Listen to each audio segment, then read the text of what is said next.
Hello and welcome back to PYQpedia. हम लोगों ने प्लान किया था कि एएलसी की जितनी भी प्रीवियस ईयर क्वेश्चन है उसकी एनालिसिस करेंगे एंड ये analysis enforcement officer account officer की एग्जामिनेशन हो या एपीएफसी की हो या असिस्टेंट लेबर कमिश्नर की हो या लेबर इन्फोर्समेंट ऑफिसर की हो, सब में आपको हेल्प करेगा।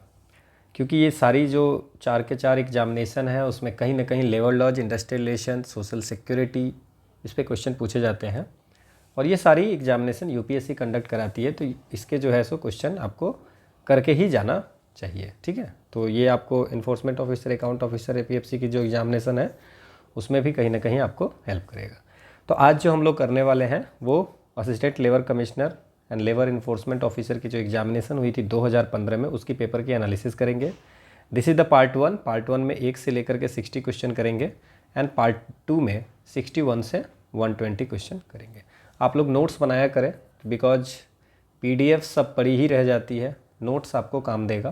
तो जो भी लेक्चर्स आप देखते हैं जैसे इन्फोर्समेंट ऑफिसर, अकाउंट ऑफिसर वाले, एपीएफसी वाले 2002 से लेकर के 2023 तक की हमने सारी क्वेश्चन सॉल्व की हुई है।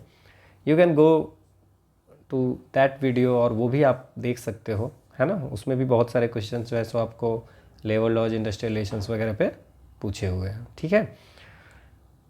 तो आज हम लोग 1 से लेकर 60 क्वेश्चन तक की एनालिसिस करते हैं, ठीक है। क्वेश्चन के अलावा भी बहुत सारी चीज़ें मैं बताऊंगा, तो उसको आप नोट डाउन जरूर करना।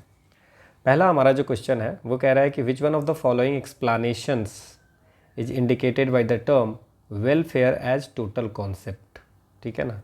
तो वेलफेयर क्या है बेसिकली ये आपसे पूछा जा रहा है और यहाँ पे why the term is total concept. Total concept means क्या हो गया कि वेलफेयर आप कोई एक तरह से वेलफेयर कर सकते हो, किसी पर्सन का फिजिकल वेलफेयर कर सकते हो, है ना, या मेंटल वेलफेयर कर सकते हो, या इमोशनली आप उनको वेलफेयर कर सकते हो, या आपको सोशली वेलफेयर कर सकते हो, है ना। तो ये सारी चीज़ किसी भी तरीके से आप वेलफेयर तो किसी भी तरीके से हो सकता है। सो टोटल मतलब कि welfare as a total concept का मीन्स हो गया कि आपको फिजिकल, मेंटल, मोरल किसी भी पर्सन को, किसी इंडिविजुअल को हर तरह का आप जो है सपोर्ट दे रहे हो, ठीक है। So that is the welfare total concept. Clear. अब एक चीज़ आपको ये भी याद रखना है कि वेलफेयर जो है ना वो पॉजिटिव कॉन्सेप्ट है। पॉजिटिव कॉन्सेप्ट है। क्यों पॉजिटिव कॉन्सेप्ट है? बिकॉज ये जो वेलफेयर का मतलब हो गया कि you are giving a individual a minimum standard of living, है ना। उसको आप ऐसी चीज़ें दे रहे हो जैसे गवर्नमेंट ही अगर कुछ वेलफेयर का काम करती है, वो क्यों करती है? क्योंकि बेसिक चीज़ें जो हो, जो उनको जीने के लिए ज़रूरत होगा वो उनको मिले, ठीक है। So that's why the welfare is a positive concept. अगर हम टर्म लेबर वेलफेयर की बात करें तो कोई भी वर्कर्स के लिए, वर्कर्स की बेटरमेंट के लिए अगर आप कोई भी काम कर रहे हैं, चाहे उसकी इकोनॉमिक बेटरमेंट हो, है ना, पैसे से कर रहे हो, चाहे उसको हेल्थ हो, फिजिकल बेटरमेंट कर रहे हो, या उसकी बुद्धि को इंटेलेक्चुअल कर रहे हो, बाय द एम्प्लॉयर, है ना, बाय द एम्प्लॉयर मतलब जिसके यहाँ वो जॉब वर्कर कर रहा है उसके द्वारा, या गवर्नमेंट के द्वारा, या कोई और एजेंसीज होगा उसके द्वारा। सो that is called the labour welfare. तो लेबर वेलफेयर जो पूरा सिलेबस है, तो हम लोग जितनी भी एक्ट्स वगैरह इसमें लेबर वेलफेयर में पढ़ते हैं उसमें सारी चीज़ें यही आती है कि welfare for the workers by the employer और गवर्नमेंट और एनी अदर एजेंसी। नाउ जब टोटल कॉन्सेप्ट आपको समझ में आ गया होगा, चलिए ऑप्शन देखते हैं। It is a desirable state of existence involving physical, mental, moral, emotional wellbeing. It is a welfare of man, his family and community. देखिए इसमें क्या है, इसमें भी वेलफेयर की बात हुई है, बस सिर्फ मैन, उसकी फैमिली और कम्युनिटी की वेलफेयर की बात हो गई है। Then it is said that it is contingent upon time and space. Third है, demand certain minimum acceptable condition of existence biologically and सोशिकली।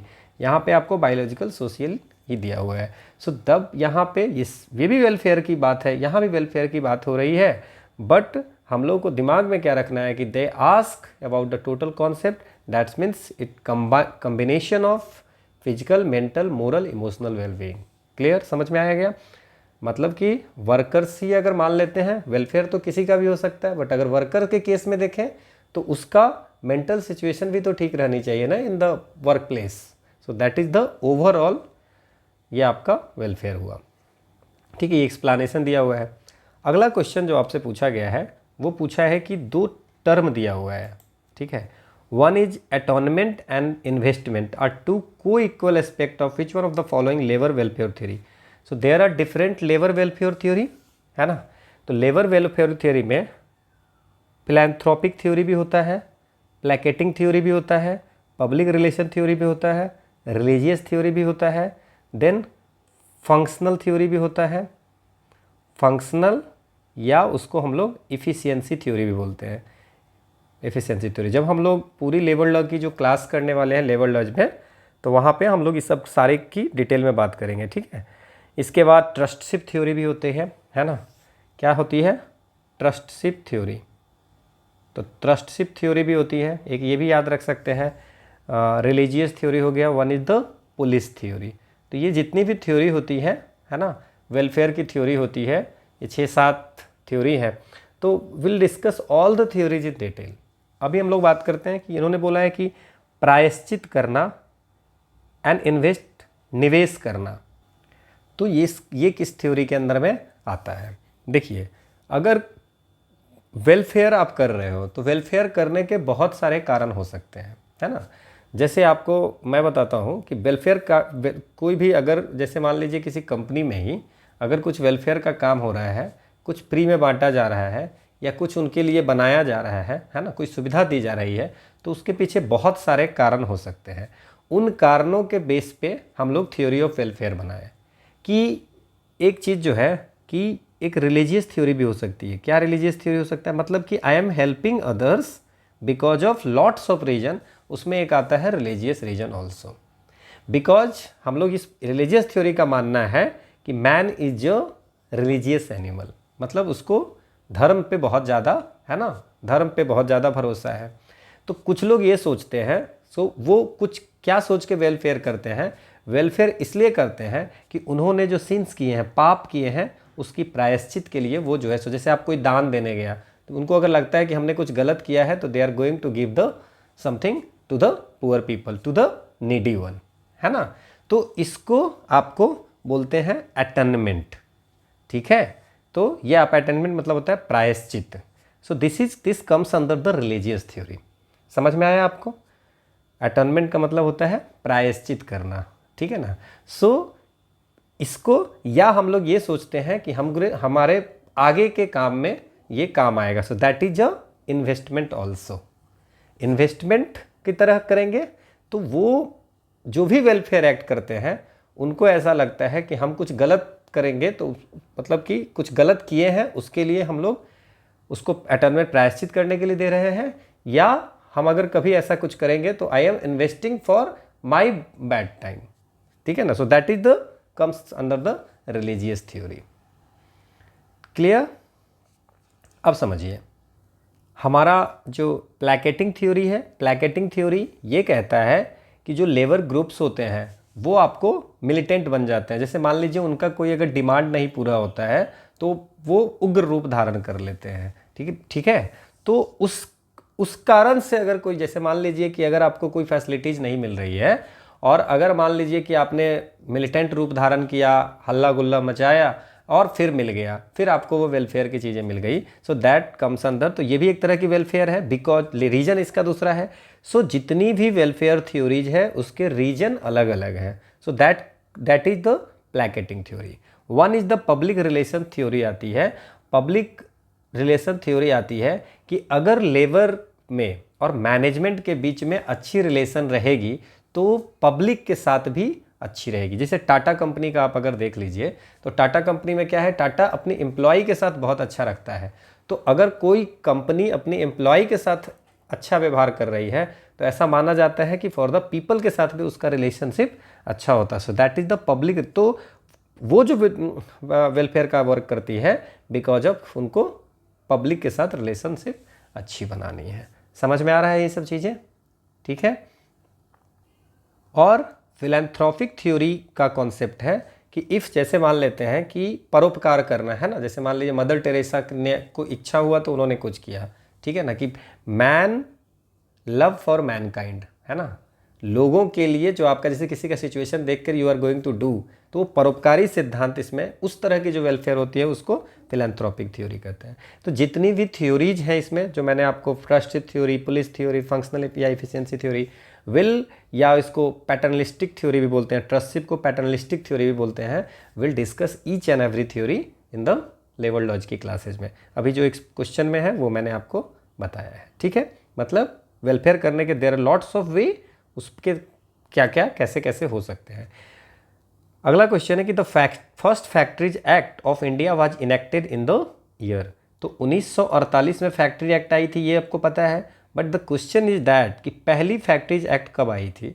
So that comes under in 1881, किसके समय में, लॉर्ड, ये भी याद रखेंगे हम लोग, लॉर्ड रिपन के समय में, ठीक है। अगला हमारा क्वेश्चन है which one of the following statement with regard to the provision of welfare officer, welfare officer के बारे में कौन सी लाइन जो लिखी हुई है वो गलत है। अब समझना हमको ये है कि वेलफेयर ऑफिसर हमारे किस एक्ट में लिखा हुआ है।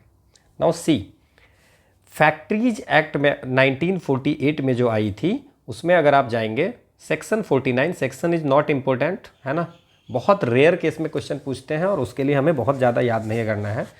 मैं सेक्शन इसलिए बताता हूँ कि अगर आप एक्ट जाके देखेंगे तो आपको सीधे मिल जाएगा वहाँ पे खोजने पे। तो सेक्शन 49 आपको जो है सो फैक्ट्रीज एक्ट का कहता है कि हर वो फैक्ट्री जहाँ पे 500 या उससे अधिक वर्कर्स होंगे वहाँ पे एक नियुक्त होगा क्या, वेलफेयर ऑफिसर।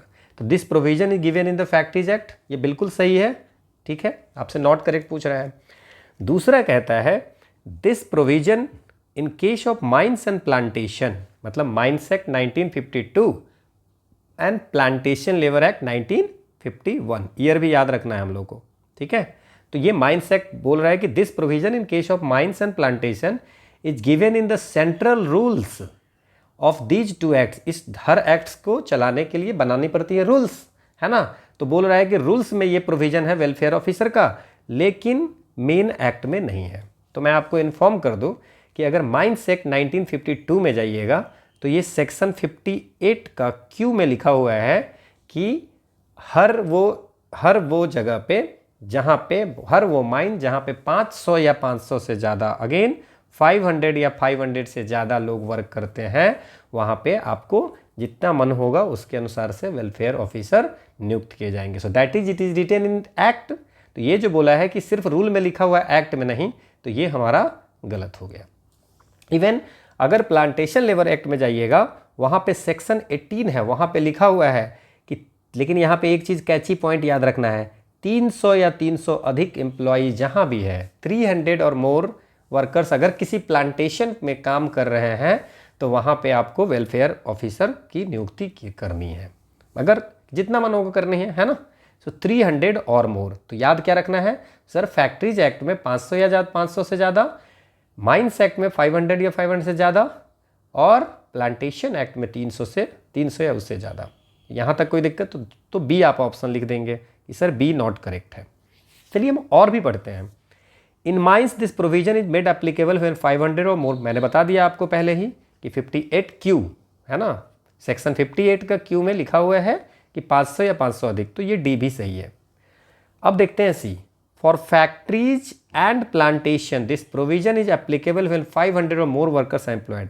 ये थोड़ा सा कैची पॉइंट है, दो ये पूरी तरह गलत है, तो अगर हमसे एक ऑप्शन पूछा जा रहा है तो वी देंगे, बट इसमें देखिए फैक्ट्री में 500 से ज़्यादा अगर एम्प्लॉई है तो आप उसको वेलफेयर ऑफिसर, बट प्लांटेशन में प्लांटेशन एक्ट के अनुसार से 300 या 300 से अधिक है, ठीक है। तो ये फैक्ट्रीज में 500 से ज़्यादा है, प्लांटेशन में 300 ज़्यादा है, तो यहाँ पे इस क्वेश्चन में भी पूरी क्लैरिटी नहीं दी हुई है कि they are talking about the plantation act और क्या बात कर रहा है, तो इसीलिए मैंने आपको ये समझा दिया है, ठीक है।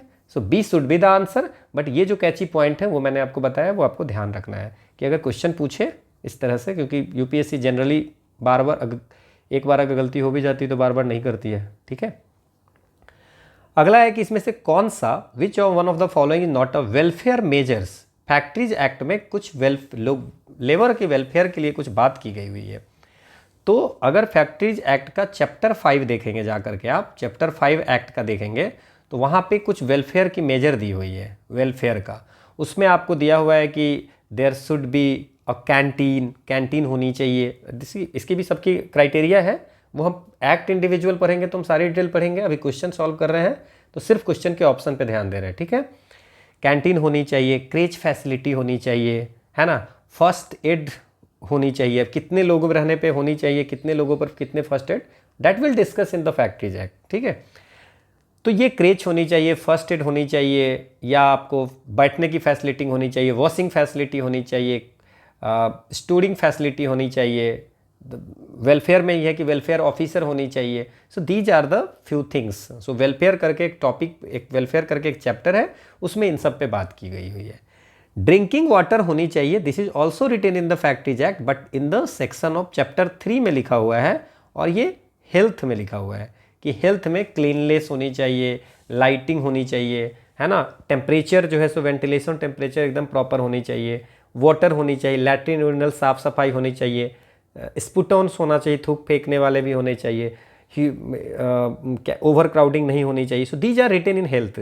तो हेल्थ से रिलेटेड जो है वो इधर हो गया, और वेलफेयर से रिलेटेड है ये, ठीक है। सो drinking water comes under the health, not in the welfare. So answer क्या हो जाएगा? ए। आई रोट दिस, है ना। अगला है, under the provision of the maternity benefit act 1961 what is the amount of medical bonus, कितना मेडिकल बोनस मिलता है। अब मैं आपको एक चीज बताता हूं, section 8 of the maternity benefit act 1961, ये जो है सो 2017 में इसमें मेजर अमेंडमेंट हुई थी। इन 2017 जो अमेंडमेंट हुई थी मैटरनिटी बेनिफिट एक्ट 1968 का, है ना, वहाँ पे द अमाउंट जो है ना, अमाउंट बढ़ती घटती रहती है, वहाँ पे अमाउंट को कर दिया गया 3500 रुपया। हर वो वुमेन, है ना, मैटरनिटी बेनिफिट के अंदर, है ना, वो आपको मेडिकल बोनस उसको मिलेगा, है ना, अगर उनको प्रीनेटल केयर या पोस्ट नेटल केयर एम्प्लॉयर के द्वारा फ्री में नहीं दिया गया है। जैसे मान लीजिए कोई एम्प्लॉई है, ठीक है, तो एम्प्लॉई है, उसको मैटरनिटी बेनिफिट एक्ट के तहत अगर प्रीनेटल केयर या पोस्ट नेटल केयर कुछ नहीं मिला है, ठीक है ना, अगर फैसिलिटी जो नहीं मिला है, सो ऑन दैट केस वो एम्प्लॉयर को, है ना, कितना देना पड़ता है, उस विमेन को 3500 रुपया देना पड़ता है। ये समय समय बढ़ता है, पहले 1000 रुपया था, 2017 में इसको 3500 कर दिया गया, तो अब हम लोग याद रखेंगे कि 3500, ठीक है। और ये कहाँ लिखा हुआ है? Section 8 of the maternity benefit act 1961। फिर से क्वेश्चन है कि मैटरनिटी बेनिफिट एक्ट 1961 के तहत what is the number of days a women employee must have worked under an employer in the 12 month preceding the date of expected delivery for becoming eligible of maternity benefit. अब अगर मान लीजिए आप किसी industry में गए, किसी company में गए और 5-10 दिन काम किए, और देयर यू आर आस्किंग कि भैया साल में हम 10 दिन काम किए हैं और हमको मैटरनिटी बेनिफिट एक्ट के तहत सब कुछ फैसिलिटी चाहिए।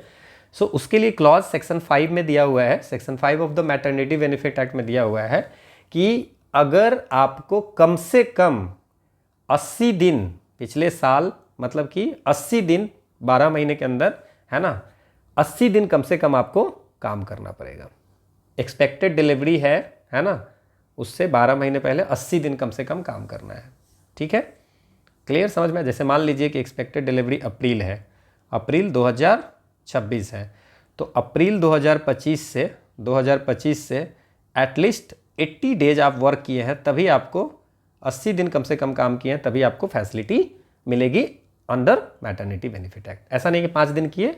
So this is the expected delivery date, और उससे 12 महीने पहले, मतलब विद इन 12 मंथ, मतलब 1 साल के अंदर आपने 80 एक्सपेक्टेड डिलीवरी से बैक में जाइए 1 साल, और 80 दिन काम किए होंगे तो आपको बेनिफिट मिलेगा, ठीक है।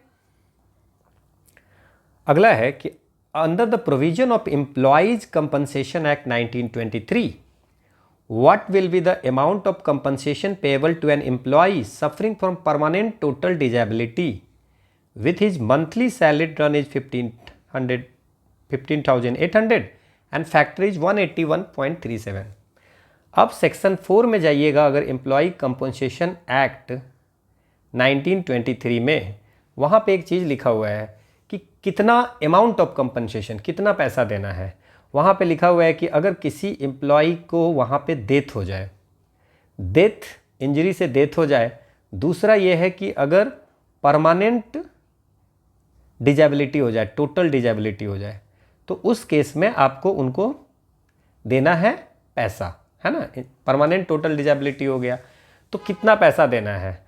इस केस में अगर डेथ हो जाता है तो 50% ऑफ मंथली वेज, जो उनका लास्ट होता है, जैसे उनकी डेथ हो गई तो लास्ट जो आपको उन्होंने मंथली वेजेज की थी वो उसका 50% into relevant factor, that relevant factor is decided by the central government time to time. अगर परमानेंट टोटल डिजेबिलिटी किसी एम्प्लॉय का हो जाता है बिकॉज ऑफ द इंजरी, तो उस समय उसमें क्या करते हैं, 60% ऑफ किसका, मंथली वेजेज जिस दिन होता है उसके है ना, मंथली वेजेज जो होगा उसका 60% into relevant factor, and there is some minimum amount also 1,40,000 कम से कम। अगर मान लीजिए कि वेजेज बहुत कम है, रिलेवेंट फैक्टर कम है, तो 1,40,000 रुपया से ज़्यादा नहीं देंगे। और यहाँ पे मिनिमम 1,20,000 तो देने ही है, ज़्यादा अगर हो गया तो सही है। यहाँ पे भी मिनिमम 1,40,000 तो देने ही है, बाकी ज़्यादा हो जाए तो कोई दिक्कत नहीं। अब हमसे पूछा है कि परमानेंट टोटल डिजेबिलिटी, अब ये कह रहे हैं कि मंथली सैलरी लेते थे 15,800 और परमानेंट टोटल डिजेबिलिटी है, सो वी कैन राइट 15,800 का 60%, क्या लिखेंगे, 60%, ठीक है। और इसका मल्टीप्लाई करेंगे relevant factors which is given 181.37। ये आपको डिसाइड कौन करता है, that is decided by the government, central government उसको डिसाइड करती है। तो इसको अगर आप कैलकुलेट करोगे तो यू विल गेट द 8,70,576। मान लीजिए कि अगर ये कैलकुलेशन कम आता, अगर ये कैलकुलेशन 1,00,000 मान लीजिए 1,20,000 ही आता, so on that case minimum 1,40,000 उनको देना ही पड़ता। सो मिनिमम 1,40,000, मैक्सिमम जितना मिल सकता है। समझ में आया। ये भी क्वेश्चन पूछ सकता है कि परमानेंट टोटल डिजेबिलिटी के केस में मिनिमम कंपनसेशन कितना होगा, मतलब इतना तो देना ही है। Clear. So that is the 8,70,576। देखिए आपको सेक्शन 4 में लिखा हुआ है। अगला हमारा क्वेश्चन है कि who among the following is not a dependent under the provision of employees compensation act 1923 के तहत डिपेंडेंट किसको बोलते हैं। ठीक है, सेक्शन 2 और डी, 2D है ना, सेक्शन 2 का डी में जाएंगे अगर, तो वहाँ पे डिपेंडेंट की डिफिनीशन दी हुई है कि कौन कौन जो है आपको, अगर मान लीजिए कोई एम्प्लॉई अगर डेथ हो जाती है तो उसमें डिपेंडेंट कौन कौन होगा।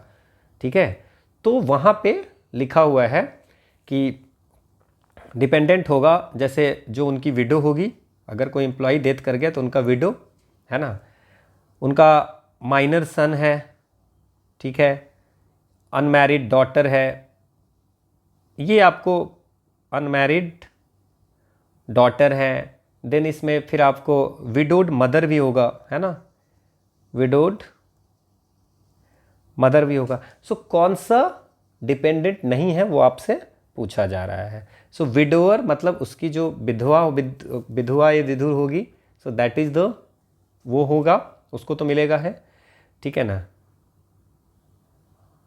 हाँ, अगर कोई, अब अगर मान लेते हैं कि एट द टाइम ऑफ, जिस समय उसकी डेथ होती है उस समय मान लेते हैं कि उनके अर्निंग पे डिपेंडेंट कोई है, जैसे अ पेरेंट अदर देन अ विडोड मदर, अगर पेरेंट डिपेंडेंट है, या आपको डॉटर इन लॉ, उसकी सन की अगर मान लीजिए कि मृत्यु हो गई है तो वो भी डिपेंडेंट होगा।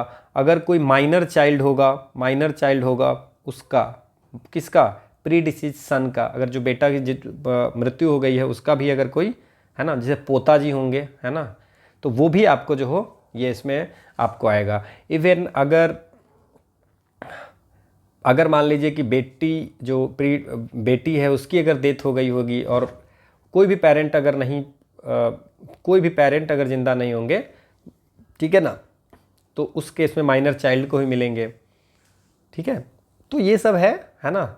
अगर पेरेंट के, अगर जैसे मान लीजिए कि उनके दादाजी होंगे, जैसे मान लीजिए कोई एम्प्लॉई है ना, तो उनके अगर पिताजी का तो ठीक है, पेरेंट का तो समझ में आ गया। अगर उनके ग्रैंड पेरेंट्स भी हैं और उनके पेरेंट्स अगर नहीं हैं, मतलब दादाजी हैं, पापा मम्मी नहीं है बट दादाजी दादी हैं, तो वो भी डिपेंडेंट होंगे। तो दे ऑल डिपेंडेंट। सो कहीं पे भी ये तो ये आपको एन एडल्ट विडोड सिस्टर की कहीं भी बात नहीं की गई है। मतलब सिस्टर को विडोड अगर सिस्टर अगर होगी, विधवा बहन होगी, वो डिपेंडेंट नहीं होगी, that is dependent on the other person. ठीक है, बेटी होगी, है ना, अनमैरिड बेटी हो सकती है, वो फिर विडोड है तो वो फिर उधर के पेरेंट्स वाले पे डिपेंड हो जाएंगे। So B should be the answer. इसमें देख लीजिए आप, a widower, a parent other than widowed mother, minor let means son. मैंने कोशिश की समझाने की, बाकी जब एक्ट हम लोग करेंगे तो और अच्छे से समझेंगे। ठीक है, अगला हमारा क्वेश्चन है कि who among the following is the ex officio chairman. Ex officio chairman का होता है कि बाय डिफॉल्ट जैसे ही वो बोर्ड होती है तो उसके वो चेयरमैन, जैसे हम लोग कहते हैं कि vice president is the ex officio chairman of the Rajya Sabha. Means क्या होता है कि राज्यसभा में जो भी प्रेसिडेंट होगा वो बाय डिफॉल्ट चेयरमैन हो जाएगा। तो उसी तरह मेडिकल बेनिफिट काउंसिल है, एम्प्लॉइज इंश्योरेंस एक्ट 1948 के तहत बनाई जाती है एक मेडिकल बेनिफिट काउंसिल, एंड उस मेडिकल बेनिफिट काउंसिल का एक्स ऑफिशियल चेयरमैन कौन होता है? सो उसका चेयरमैन होते हैं, कौन होते हैं? Director general of the employees state insurance corporation, director general of the employees state insurance corporation. ठीक है, ये आपको एक्स ऑफिशियल चेयरमैन होते हैं। और डायरेक्टर जनरल हेल्थ सर्विस जो होते हैं वो आपको को चेयरमैन होते हैं, एक्स ऑफिशियो को चेयरमैन होते हैं। जो भी रहेंगे इस पोस्ट पे बाय डिफॉल्ट वो मेडिकल बेनिफिट काउंसिल के चेयरमैन हो जाएंगे। इसके बाद इसमें आपको मेडिकल कमिश्नर ऑफ द जो कॉरपोरेशन है वो भी एक्स ऑफिशियो रहेंगे, एक्स ऑफिशियो। ठीक है, ये भी जो भी रहेंगे, मतलब कि इस काउंसिल में चेयरमैन ये हो जाएंगे director general of employee state insurance corporation, और बाकी ये को चेयरमैन ये हो जाएंगे, बाकी ये मेंबर हो जाएंगे medical commissioner of the employees, ये एक्स ऑफिशियो। मतलब जो भी इस पोस्ट पे रहेंगे बाय डिफॉल्ट इसके चेयरमैन, को चेयरमैन और मेंबर हो जाएंगे। ठीक है, इसके बाद इसमें और भी लोग रहते हैं, 1 मेंबर फ्रॉम ईच स्टेट। जहां भी ये एसआईसी वाली एक्ट लगी है, फोर्स में है, ठीक है, वहां पे स्टेट गवर्नमेंट के द्वारा आपको 1 मेंबर रिप्रेजेंटिंग वाले इस बोर्ड में देना होता है। ठीक है, 3 मेंबर जो होते हैं वो एम्प्लॉयर के साइड के होते हैं। कहाँ के होते हैं? एम्प्लॉयर के साइड। ठीक है,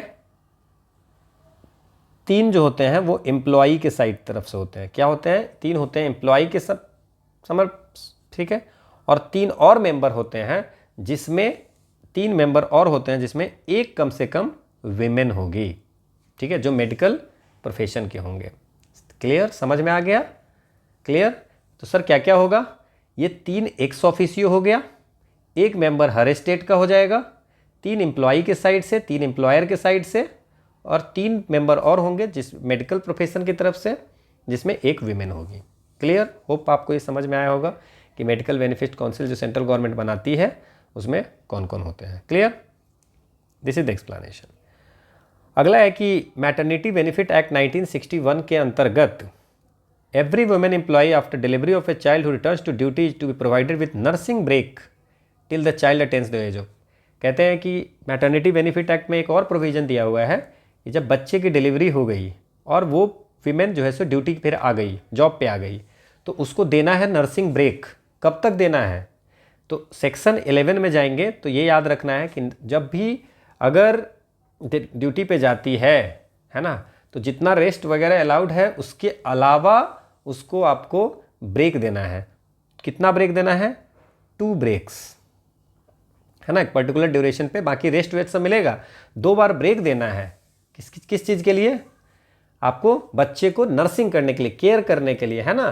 कब तक? जब तक उस बच्चे का एज 15 महीने नहीं हो जाता है, 15 मंथ नहीं हो जाता है, तब तक अगर ड्यूटी पे लौटती है तो उसको देना है नर्सिंग ब्रेक। तो डेटा बस याद रखिए, 2 ब्रेक देते हैं 15 महीने का, है ना। 15 महीने का बच्चा जब तक हो जाए तब तक। It is written in the section 11। अगला क्वेश्चन है कि which one of the following statement about industrial relation के बारे में क्या सही नहीं है? पहला कह रहा है हमको कि industrial relation have to be manage in the interest of maintaining a viable collaborative structure. ठीक है। दूसरा कहता है कि formulation of rules by consensus and their implementation are core into industrial relation. Industrial relation पहले क्या है? Industrial relation meaning the relation between the employee and the management of the company. ठीक है, ये आपको होती है। क्लियर? तो इसमें अगर मान लीजिए कोई भी रूल्स एंड रेगुलेशंस है ना, तो इंडस्ट्रियल रिलेशन में अगर कोई भी रूल्स अगर आप कॉन्सेंसस मतलब सब मिल बांट करके बना रहे हो और उसका इम्प्लीमेंटेशन कर रहे हैं, तो यही तो है इंडस्ट्रियल रिलेशन का कोर। इंडस्ट्रियल रिलेशन में तो यही तो है कि हमारा एम्प्लॉई और एम्प्लॉयर के बीच में रिलेशनशिप अच्छा हो। ठीक है ना, तो इसलिए ये तो बिल्कुल सही है। और अगेन देखो, फर्स्ट में भी लिखा हुआ है कि industrial relation have to be manage in interest of. Industrial relation कैसा होना चाहिए? कोलैबोरेटिव स्ट्रक्चर, मतलब कि वर्कर्स एंड एम्प्लॉयर्स दोनों एक साथ कंपनी के हित में काम करें। So that is also right. ठीक है, इसके बाद एक ये लाइन है कि the radicalist consider industrial relation in a distributive sense. Now radicalist जो होते हैं, रेडिकलिस्ट वो इंडस्ट्रियल रिलेशन को डिस्ट्रीब्यूटिव में देखते हैं, बिकॉज वो जो मार्क्स वाले होते हैं ना, they are seeing that class conflict. ये क्यों देखते हैं? क्लास कन्फ्लिक्ट मतलब इनको ये हर जगह मार्क्स वाले जो होते हैं ना, वो हर रिलेशन को यही देखते हैं, कन्फ्लिक्चुअल देखते हैं एंड डिस्ट्रीब्यूटिव। तो ये बिल्कुल सही है कि इंडस्ट्रियल रिलेशन डिस्ट्रीब्यूटिव सेंस का मतलब हो गया conflictual, conflict between the worker and employer. उनको लगता है कि वर्कर बहुत निम्न तबके पे है और एम्प्लॉयर बहुत हाई है, तो that is the class struggle. तो ये भी बिल्कुल सही है। One is the pluralistic framework looks employ participation in industrial relation from a disintegrative perspective. Now what is the pluralistic framework? तो प्लूरलिस्टिक फ्रेमवर्क कहता है, अप्रोच ये कहता है कि इंडस्ट्रियल रिलेशन जो होगा वो बैलेंस है दोनों के बीच में। किसके बीच में? कि एम्प्लॉयर क्या चाहता है, what is the interest of employer and what is the interest of employee, है ना, और स्टेट। तीनों के बीच में जो तीनों को जैसे मान लीजिए कि एम्प्लॉय को कुछ और चाहिए, एम्प्लॉयर को कुछ चाहिए, स्टेट को कुछ चाहिए, तो ये सबका बैलेंस है, दैट इज द प्लूरलिस्टिक हो गया। मतलब सबको सबकी बातें मान करके, है ना, तो वो है। सो दैट इज यहाँ पे जो employee, the pluralistic looks employee का पार्टिसिपेशन है इंडस्ट्रियल रिलेशन में, एम्प्लॉय का भी पार्टिसिपेशन होना चाहिए कि आपके इंटरेस्ट क्या है, एम्प्लॉयर के भी होने चाहिए, है ना, स्टेट के भी होने चाहिए। So this is not disintegrative. ये डिसइंटीग्रेटिव नहीं है, ये तो पॉजिटिवली है ना। तो प्लूरलिस्टिक फ्रेमवर्क जो है सो डिसइंटीग्रेटिव अप्रोच को फॉलो करता है, दैट इज टोटली रॉन्ग। क्योंकि ये तो चाहता ही है कि सब मिलकर के काम करें, तीनों मिलकर के काम करें। तो ये जो नॉट पूछ रहा है ये है। वैसे इसमें 3 अप्रोच होते हैं। One is the unitary perspective of the industrial relation, one is the pluralistic perspective और one is the Marxist perspective. Marx वाले तो हमेशा क्लास स्ट्रगल की बात करते हैं, प्लूरलिस्टिक आप समझ ही गए हैं कि सबका इंटरेस्ट को कंसीडर करके काम करेंगे, है ना, क्लियर। और यूनिटरी पर्सपेक्टिव, बाकी हम इसको डिटेल में भी पढ़ेंगे इन फ्यूचर जब भी क्लास करेंगे। तो विच one of the following is not a logic of industrial relation? कौन सा इंडस्ट्रियल रिलेशन का लॉजिक नहीं है? अब देखो, यहाँ पे है the logic of conflict, the logic of competition, the logic of industrial peace, the logic of employment, income protection. अब समझिए, इंडस्ट्रियल रिलेशन, जब भी इंडस्ट्रियल रिलेशन की बात करते हैं तो आप ये बात को मान के चलिए, ठीक है ना, कि एम्प्लॉय और एम्प्लॉयर के बीच में रिलेशन की बात हो रही है, relation between employee and employment. Now इसमें दो तीन चीजें हैं, है ना, 3 लॉजिक ऑफ एक्शन है, 3 लॉजिक ऑफ एक्शंस इसमें बात करते हैं। इंडस्ट्रियल रिलेशन की लेक्चर जब करेंगे तो उसमें देखेंगे कि 3 लॉजिक ऑफ एक्शंस है, 3 डिफरेंट लॉजिक ऑफ एक्शन। उसमें है logic of competition, logic of industrial peace and the logic of employment, income protection. कि किसी भी एम्प्लॉय और एम्प्लॉय के बीच में जो रिलेशन का पैटर्न होता है वो इन 3 चीजों पे फोकस होता है, the logic of competition, the logic of industrial peace, the logic of employment, income protection. ठीक है, और ये सारी जो रिलेशनशिप होती है इन तीनों के बीच में आती है, that is the logic of industrial relation में ये 3 चीजें आती है।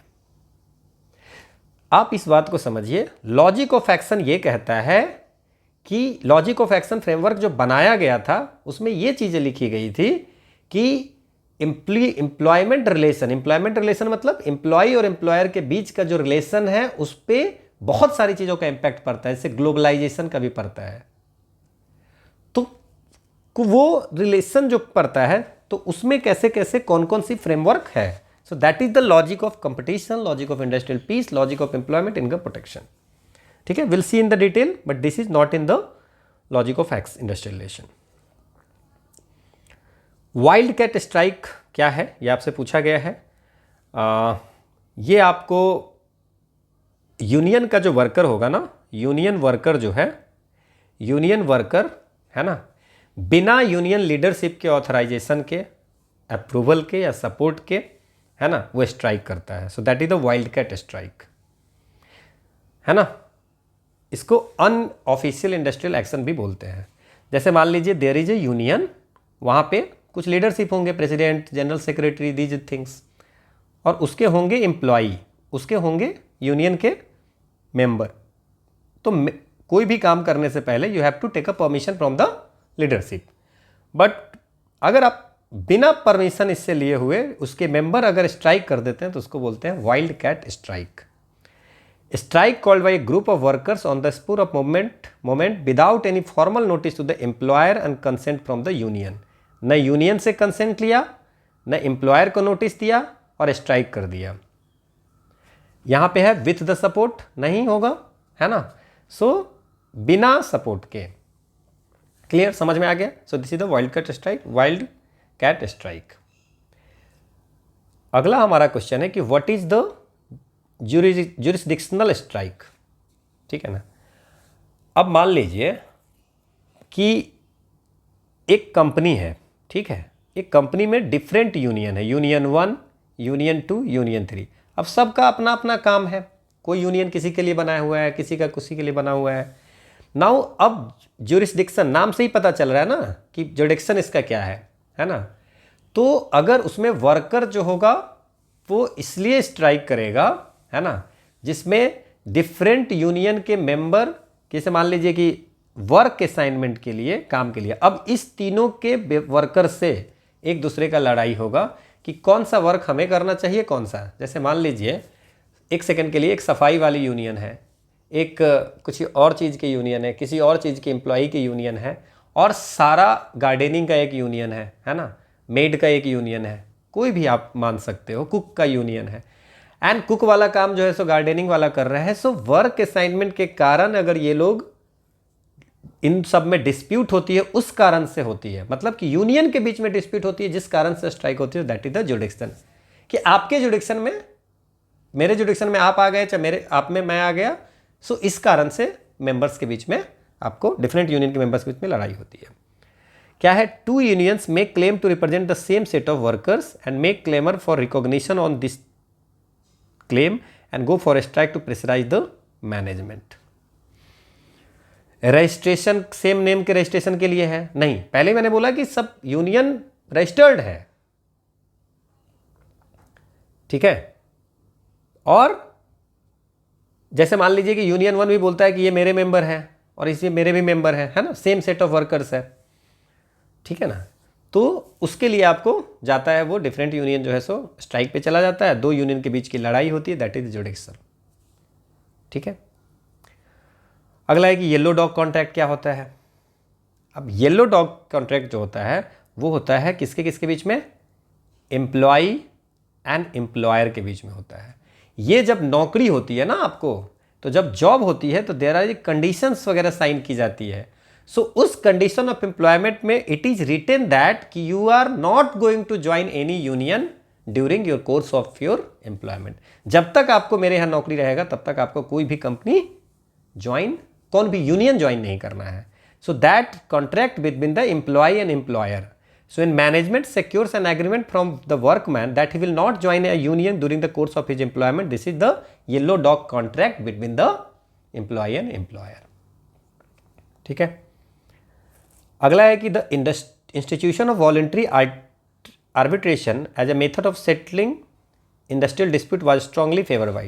अब ये कह रहा है कि जो इंडस्ट्रियल डिस्प्यूट, मतलब वर्कमैन एम्प्लॉय और एम्प्लॉयर के बीच में लड़ाई हो रहा है, दो इंडस्ट्री के बीच में हो रहा है, that is the industrial dispute, that is defined under industrial dispute act 1947। तो बोल रहा है कि इंडस्ट्रियल डिस्प्यूट को हटाने के लिए वॉलंटरी आर्बिट्रेशन जो है एज ए इंस्टीट्यूशन, ये किसने फेवर किया था? गुलजारी लाल नंदा जी ने किया था, वीवी गिरी ने किया था, लाला लाजपत राय ने किया था, या महात्मा गांधी? नाउ सी, महात्मा गांधी भी ये चाहते जरूर थे कि कोई भी डिस्प्यूट हो, इवन इंडस्ट्रियल डिस्प्यूट हो, उसको ये बोलते थे कि वॉलंटरी आर्बिट्रेशन, मतलब आप सब बैठ करके साथ में बैठ करके बार्गेनिंग करके समझ एम्प्लॉयर साथ में बैठो और उसको डिस्प्यूट को हटा लो, ठीक है ना। सो महात्मा गांधी हो सकते हैं आंसर, है ना, क्योंकि ये भी बोलते थे कि इंडस्ट्रियल डिस्प्यूट का ऐसे कर सकते हैं। बट ऑफिशियली अगर बात करें तो वीवी गिरी जी जो थे, हमारे फॉर्मर प्रेसिडेंट जो इंडिया के थे वीवी गिरी, वो दिए थे गिरी अप्रोच, और उसमें उन्होंने ये आपको लिखा था कि अगर मान लीजिए एम्प्लॉई और एम्प्लॉई के बीच में अच्छा रिलेशन चाहिए, है ना, तो उन्होंने कहा था कि इंडस्ट्रियल डिस्प्यूट को वॉलेंट्री निगोशिएशन के साथ सॉल्व करना चाहिए, कि अगर कोई भी डिस्प्यूट हुआ तो एम्प्लॉय एम्प्लॉयर आराम से बैठ करके आराम से वो अपनी बात कहें, वो अपनी बात करें, और बीच का टॉपिक, बीच का रास्ता निकाले। So that you can write an answer is the VV Giri, that is also written in the NCERT book, है ना। The Giri approach in industrial relation focuses on the relevance and importance of voluntary negotiation between employer and employees as means of setting dispute. अगर dispute को settle करना है सो voluntary negotiation करना है। Hope आपको ये समझ में आया होगा, ठीक है।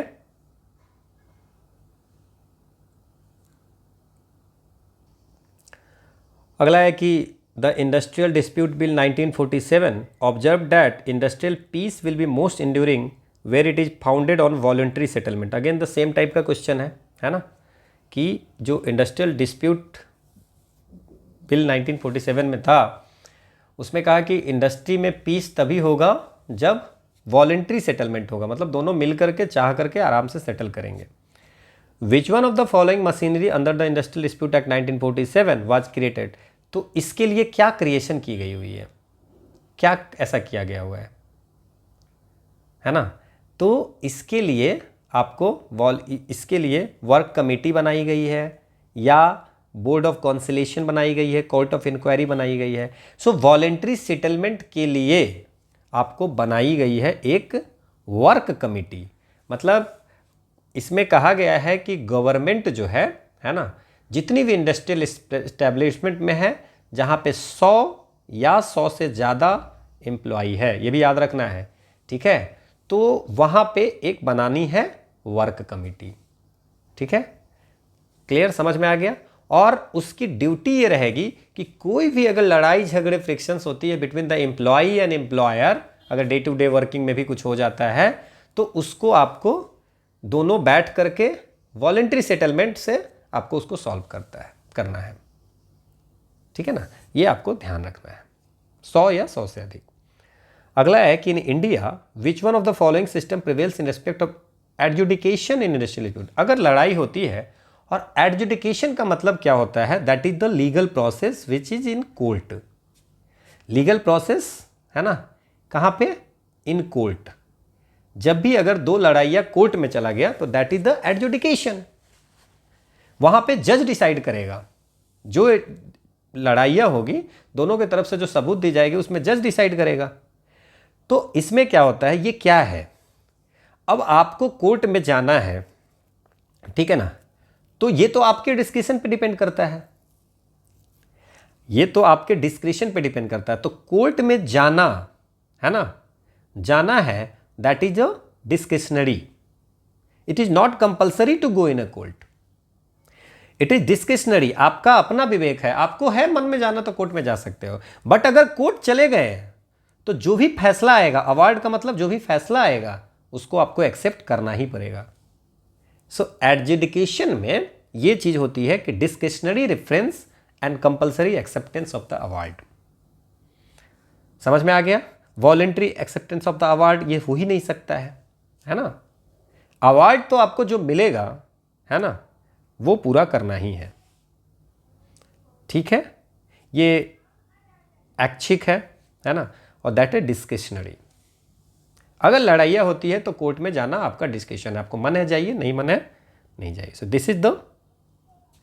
This should be the best suitable answer.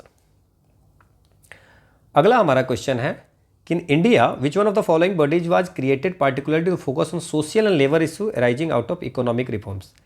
होती है इकोनॉमिक रिफॉर्म्स 1991 में, है ना, बीओपी क्राइसिस के बाद इकोनॉमिक रिफॉर्म्स होती है, लिबरलाइजेशन, है ना, ग्लोबलाइजेशन, है ना। अब तो ये जब होती है तो वहाँ पे वर्कर की कंडीशन पे भी सोचना पड़ेगा ना कि भैया लेबर की इशू पे तो ध्यान दो, तो उस पर ध्यान देने के लिए कमेटी बनाई गई, ठीक है ना, किसके द्वारा, मिनिस्ट्री ऑफ लेबर के द्वारा। 12 नवंबर, थोड़ा सा ईयर याद रख सकते हैं, 1991 में ये कमेटी बनाई गई थी, ठीक है ना, क्लियर। तो वो कमेटी बनाई गई थी कि भैया ये जो हम लोगों ने इकोनॉमिक रिफॉर्म किए हैं, सारा जो ओपन कर दिए हैं, ग्लोबलाइजेशन जो हो गई है, लिक्विडाइजेशन जो हो गई है, प्राइवेटाइजेशन जो हो गई है, सो उसमें कुछ लेबर के भी इशूज तो होंगे। सो इसके लिए स्पेशल ट्राइपेटाइट कमेटी बनाई गई थी आपको 1991 में, to see the issues, labour की क्या इशू है उसके लिए। अगला है कि इसमें से कौन सा second national commission on labour का आपको रिकमेंडेशन नहीं है। बहुत सारी रिकमेंडेशन सेकेंड लेबर कमिश्नर ने दिया, सेकेंड लेबर कमीशन ने दिया हुआ है, उसमें कुछ कुछ चीज़ें बात करते हैं, ठीक है ना। अब labour management relation law consulting the relevant laws bill enacted, go slow and work to rule be regarded a misconduct, strike ballot for public utility service, all the three methods of union recognition namely membership verification, secret ballot, check off on the basis of choosing a bargaining agent, ये सारी चीज़ें बात करते हैं। अब आप मेरी बात को समझिए, इसमें से कौन सा रिकमेंड नहीं किया है, ठीक है ना।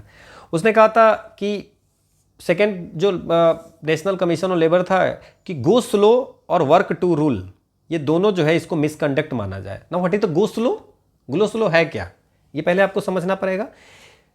ये अगर ये जो है सारा लेबर मिल करके, एवरी लेबर, गो स्लो क्या होता है कि सारे लेबर मिल करके ये प्लान कर ले कि हमको प्रोडक्शन कम करना है, मतलब काम जो है सो रेट ऑफ प्रोडक्शन जो पहले कर रहे थे, ये भी एक तरह से स्ट्राइक ही है ना, रेट ऑफ प्रोडक्शन कम कर दिए, रेट ऑफ प्रोडक्शन क्या कर दिए, कम कर दिए, ऐसा काम को बंद नहीं किए, है ना। ये भी एक तरह से आपको ये विरोध दिखाना हुआ कि गो स्लो का मतलब रेट ऑफ प्रोडक्शन को कम कर दिए, सारा मिल करके और ये चीज़ कर लिए। किसी हमारी कन्फ्लिक्ट होती है एम्प्लॉयर से और हम सब मिल करके, जैसे एक पेन डाउन होता है ना, गो स्लो कर दिए, रेट ऑफ प्रोडक्शन को कम कर दिए। तो एक तो ये चीज़ हो गया। तो बोला कि अगर ऐसा किया जाता है तो दिस इसको मिसकंडक्ट मानेंगे, that is given by the second national labour commission. दूसरा है कि वर्क टू रूल। भैया वर्क टू रूल क्या होता है, वर्क टू ये होता है कि जैसे मान लीजिए कि आप जब जॉब के लिए बात करते हैं, आपका कॉन्ट्रैक्ट जो होता है उसमें 15 फाइल आपको निकालनी है, 15 फाइल आपको करनी है, 15 चीज़ें, 15 प्रोडक्ट बनानी है। सो 15 प्रोडक्ट बनानी है तो वर्क रूल कहता है कि आप 16वां नहीं बनाओगे, मिनिमम जो आपका कॉन्ट्रैक्ट में है, मतलब कोई एफर्ट नहीं लगाना है, मिनिमम है उतना ही काम करना है, ठीक है, ज़्यादा नहीं करना है। सो दैट इज, इन्होंने कहा था कि इसको आप मान लीजिए मिसकंडक्ट। तो ये तो बिल्कुल इन्होंने कहा था, तो दिस इज राइट। अब बात करते हैं, समझिए कि strike ballot for public utility service, और ये क्या है, स्ट्राइक बैलेट क्या है। अब जैसे पब्लिक यूटिलिटी सर्विस में जैसे कोई इसेंशियल सर्विस है, जैसे वाटर सप्लाई हो गया, ठीक है, तो इसमें क्या करना है कि जब भी पब्लिक यूटिलिटी सर्विस होगा तो यहां पे अगर स्ट्राइक करना है तो इसका क्या कराएंगे, इलेक्शन टाइप का। क्या इलेक्शन टाइप का क्या होगा, स्ट्राइक बैलेट का मतलब हो गया कि कौन स्ट्राइक के पक्ष में है, कौन पक्ष में नहीं है, वो कराएंगे। अगर 51% वर्कर अगर स्ट्राइक के पक्ष में होंगे तो स्ट्राइक होगा, ठीक है, समझ में आ रहा। सो बोला कि पब्लिक यूटिलिटी सर्विस जितना भी होगा उसमें हमेशा स्ट्राइक बैलेट होगा, मतलब type of election, type of ये हो गया कि भैया लोग किस चीज के पक्ष में है, ठीक है, समझ में आया बात को। चलिए अब मेरी बात समझिए एक चीज और याद रखिए कि labour management relation law consolidating the relevant laws be enacted.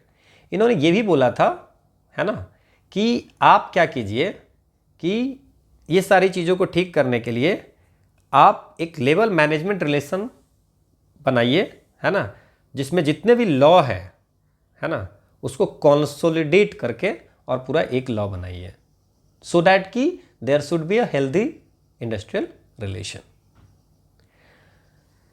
इसके बाद इन्होंने एक चीज़ और कही थी कि यूनियन की स्ट्रेंथ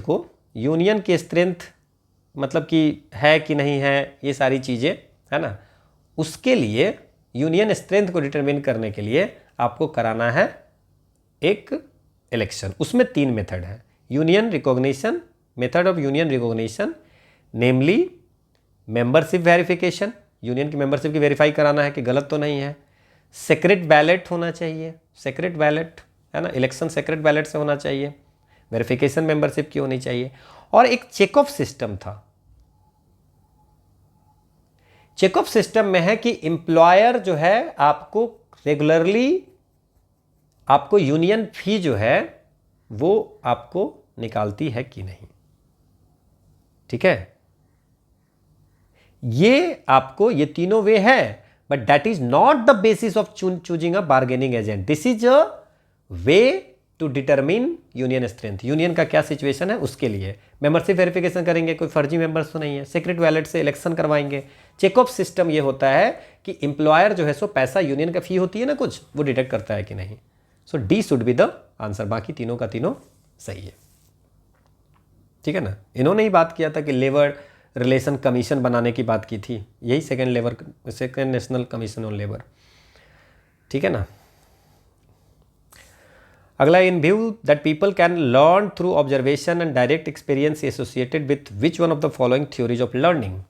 देखो ये एचआर का क्वेश्चन है, ठीक है, एचआर की क्वेश्चन है, तो इसमें आपसे पूछा जा रहा है, इस पर आप अगर थोड़ा समझ के ही बनाइएगा तो आपको समझ में आ जाएगा कि इंसान, है ना, ऑब्जर्वेशन से, अपनी एक्सपीरियंस से सीखता है। ये कौन सा लर्निंग हुआ? सोशल लर्निंग हुआ, ऑपरेंट लर्निंग हुआ, रीइंफोर्समेंट हुआ और क्लासिकल कंडीशनिंग हुआ। 3 तरह की लर्निंग है। One is the social learning, operant conditioning, उसी में आता है रीइंफोर्समेंट, और एक क्लासिकल कंडीशनिंग आती है। ठीक है। जैसे सोशल लर्निंग में क्या हो गया कि ऑब्जर्वेशन से आप सोसाइटी में जो देखते हो, ठीक है ना, और एक्सपीरियंस से आपको समझ में आता है। दैट इसका अगर आप देखेंगे कि who is the proponent of social learning, तो दैट इज एल्बर्ट बंदूरा, है ना। पेरेंट्स को देखे, पेरेंट्स की जैसी आपको की मैनर है उस तरह से आपकी मैनर आई है ना, है ना। सो दीज थिंग्स, ये जो होगा वो सोशल लर्निंग में आएगा।